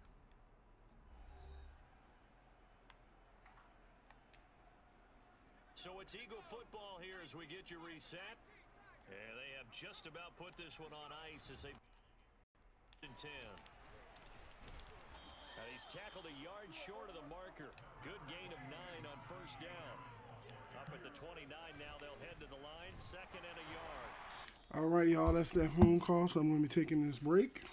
I will be back shortly.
All right, I'm back with it. Let's jump back in. Down at the 31-yard line. 2nd and 1 is often an invitation to take the big shot downfield. I bet the offensive lineman said, "Are you kidding? We just get on our backs and let's go get the first down." Probably They go get love another being game physical. after. Oh, go with it, Oh, Najee. he breaks a tackle, and he's got an alley. And he'll be taken down, but not before they work it across midfield. They're not totally home free yet, but it's looking good as they come up 1st and 10. And they'll get this just to the 4-yard gain. And they're going to hurry back to the line now.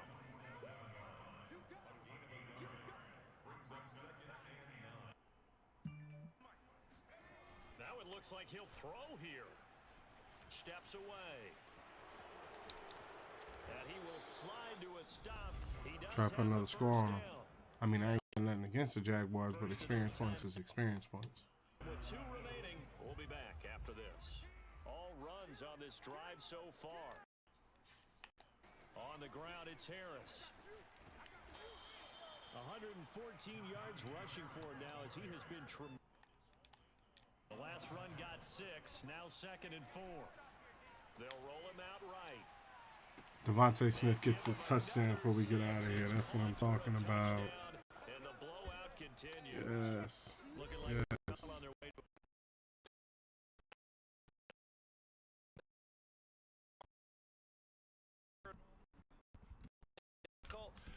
Who's smiling, but inside is thinking 24-hour rule because we're going to have to play again next week. Now, the head coach, he wants him to feel good, but at the same time, find a way to keep improving. Coup now for the point after.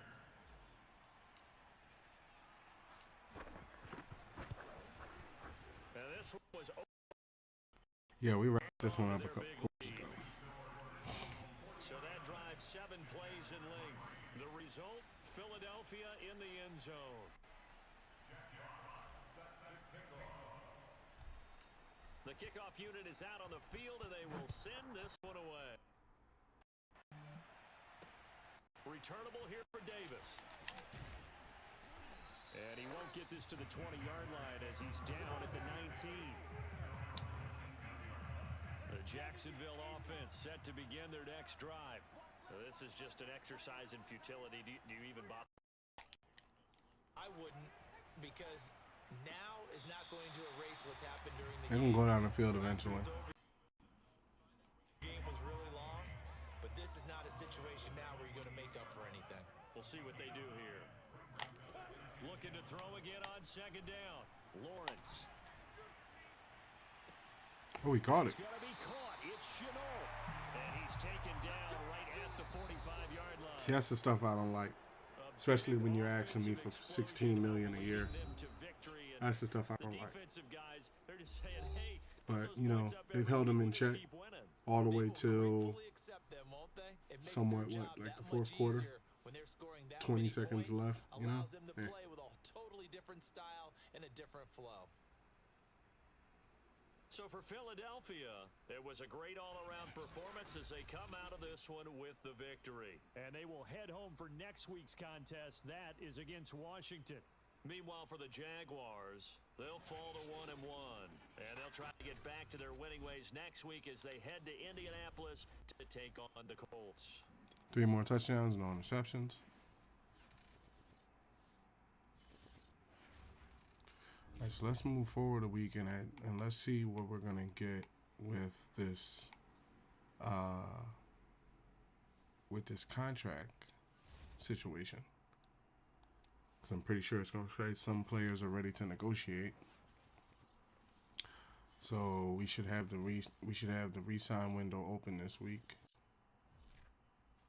And also I want to make sure so you got players ready to negotiate. Mock draft. Okay, so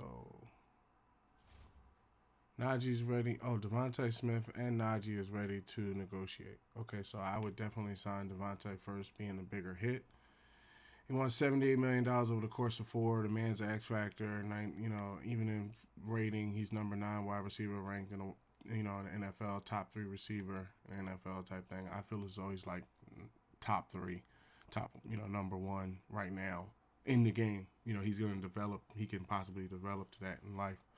But 78, Put an additional 5. That way we don't get into a contract dispute. Make it 80, and yeah, see what happens. That's a nice salary and duration, but I like a better bonus. Okay, so he wants more than the 80, so that's going to take a little bit longer. Something we'll set up for next stream the next time we come around, because I'm not gonna like just hone down on that. It was just I wanted to play a couple games. Najee wants 38 over 5, so put 5 with it here. And bonus part was something that they said they had a problem with, so put an extra 5 there. I'm excited to sign. I'm excited to sign such a great offer and stay with the team. And I'm excited to sign such a great offer and to stay with the team. So he's resigned. Devontae is resigned now, and then we're lined up to face the Washington football team. They still, don't have a name. The wild part about it is I'm wondering are they not gonna have a name next year. So we're lined up. We have this franchise rolling again in the year 2024 now. We're in the 2024 season. Just to put up a little bit of history here, in case you were wondering,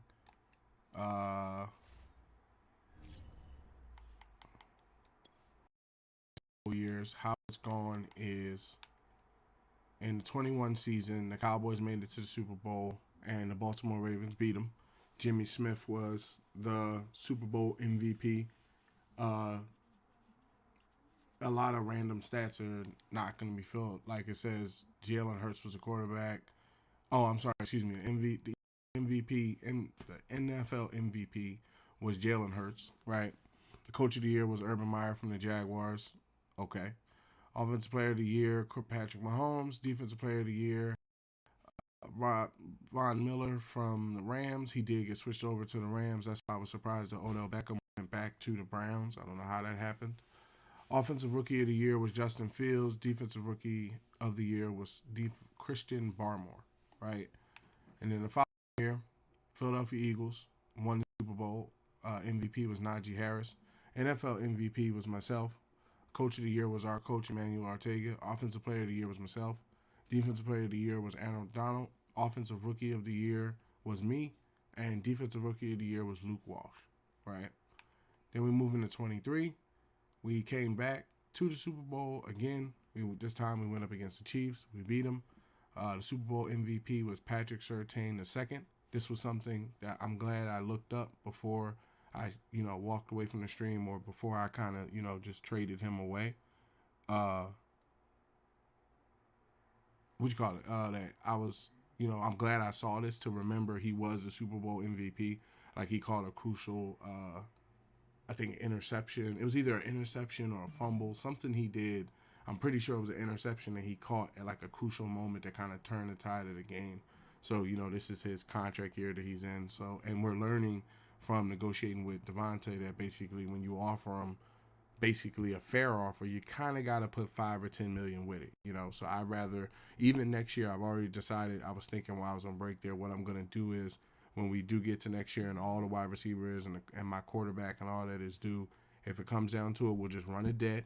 And then, because, just continuously at least try to make the playoffs and win Super Bowls. That way we get the money put back and it'll even itself out eventually, But in this one, like I was saying, Offensive Player of the Year was myself. Defensive Player of the Year was Fletcher Cox. Offensive Rookie of the Year was Austin Bailey. And Defensive Rookie of the Year was middle linebacker Mark Aldred, I think is how you say his name. So we are now in 2024, defending 2 Super Bowls. Going up against, when we powered on the next time, going up against Washington, who's 0-2. It doesn't mean that they're trash. I never go into a game feeling like just because your rating's low or because your record's bad that you can't beat me. I think one year I was like 16-0 or something, and I ran into the Bears, and these dudes, Khalil Mack and them motherboards just hit the line so hard that I wasn't able to, take the normal steps I normally take to throw the ball, and we ended up losing. So, and another thing is, we may start off the season undefeated in some sort of fashion, but I'm not going to look. It's not mainly about being undefeated or winning MVP. Mainly, it's about winning another Super Bowl. You know, if the MVP goes to somebody else and Coach of the Year goes to somebody else, and we don't finish a perfect year, but we win the Super Bowl at the end of it, who cares? You know, that's the main. You only get 10 years inside of the franchise before you have to either start a new one or they force you to retire. So, you know, you only get 10 years, and I'm already in what, my fourth one now. So, hey, we're already almost halfway there. But before I shut the stream down here, because this was fun, this was a good one. We went for what? It says over 2 hours. That's cool. You know, not every stream is going to be 6 and 7 hours. Not every stream is going to be 30 and 45 minutes. Hell, I'm going to start making videos for you that's going to have a couple topics that only last maybe 10 or 15 minutes. And that's it. I'm just going to upload it, you know, because sometimes I hold a little too much for you waiting until the next Aries Alert show. But from left to right, I am SR51 Media on Twitter. I'm active a lot of times. After this stream, I'll probably be talking about a lot of things: sports, gaming, cryptocurrency. I'm not a financial advisor, just, you know, document my own journey and looking at it from an educational purpose type of thing. So on Twitter, there's a lot of information there about gaming, different topics that you may hear me talking about in shows, different things you may want to know in general. You may want to know what's going on with Xbox, what's going on with PlayStation, what's going on with Nintendo. This is a good place to find me, and it's a good place to find information. I don't spend a lot of time. Excuse me. I need this. I don't spend a lot of time just putting up random stuff. You know, like the tweets that I put out are normally either news or they have if I quote something and then I give an opinion, that's because I want you to see both of them at the same time. But normally the tweet is always something related to that category. It's not just randomly let's talk on Twitter. I don't normally do that, you know. So next to that, also, if you could give a follow and a like over there on theta.tv, that is a different platform that I am building my community as well. You could just jog on over there when you get some time. That's theta.tv/SR51media. Just drop a heart, follow, come back when you get the alert that I'm live. When I go live there, which is somewhat often, I kind of have a back and forth schedule a little bit. Of course, this is the SR51 Media YouTube channel, where on YouTube, this is the official YouTube channel for all live streams, podcasts, the Aries Alert show, mini shows. I'm going to be starting up mini videos, just basically a topic, one topic, and however long it lasts, and then we're out of there. You know, that way we can start having more information out there about gaming on the YouTube side of things versus just Twitter, because I feel like Twitter kind of wears out a little bit in the sense where you can only say like a couple of words. You know, you only get like 100 or so categories. You only get like 100 or so words and, you know, letters. And basically, you know, when that equals out to like a couple sentences, a lot of times you can't, you know, with hashtags and stuff like that, you really can't put the emotion and have a conversation like how I'm doing right now type of thing. So there's going to be more short videos made for YouTube in the future. Beside that is the official brand website, www.sr51media.com, where there's over 100 hours of gameplay, consumer impression reviews, more of them to come. I'm going to be making a lot more of them as time goes on. 1 second.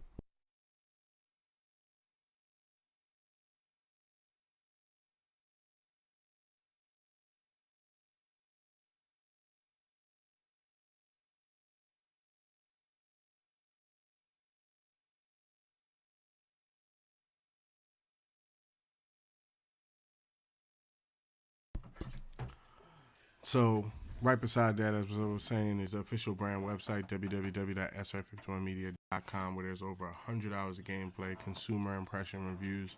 What they are is basically I bought the product or we bought the product, and I'm telling you how good or bad it either is. If I didn't buy it, then it would be listed that way. But as it stands, everything I'm talking about, I bought with my own money.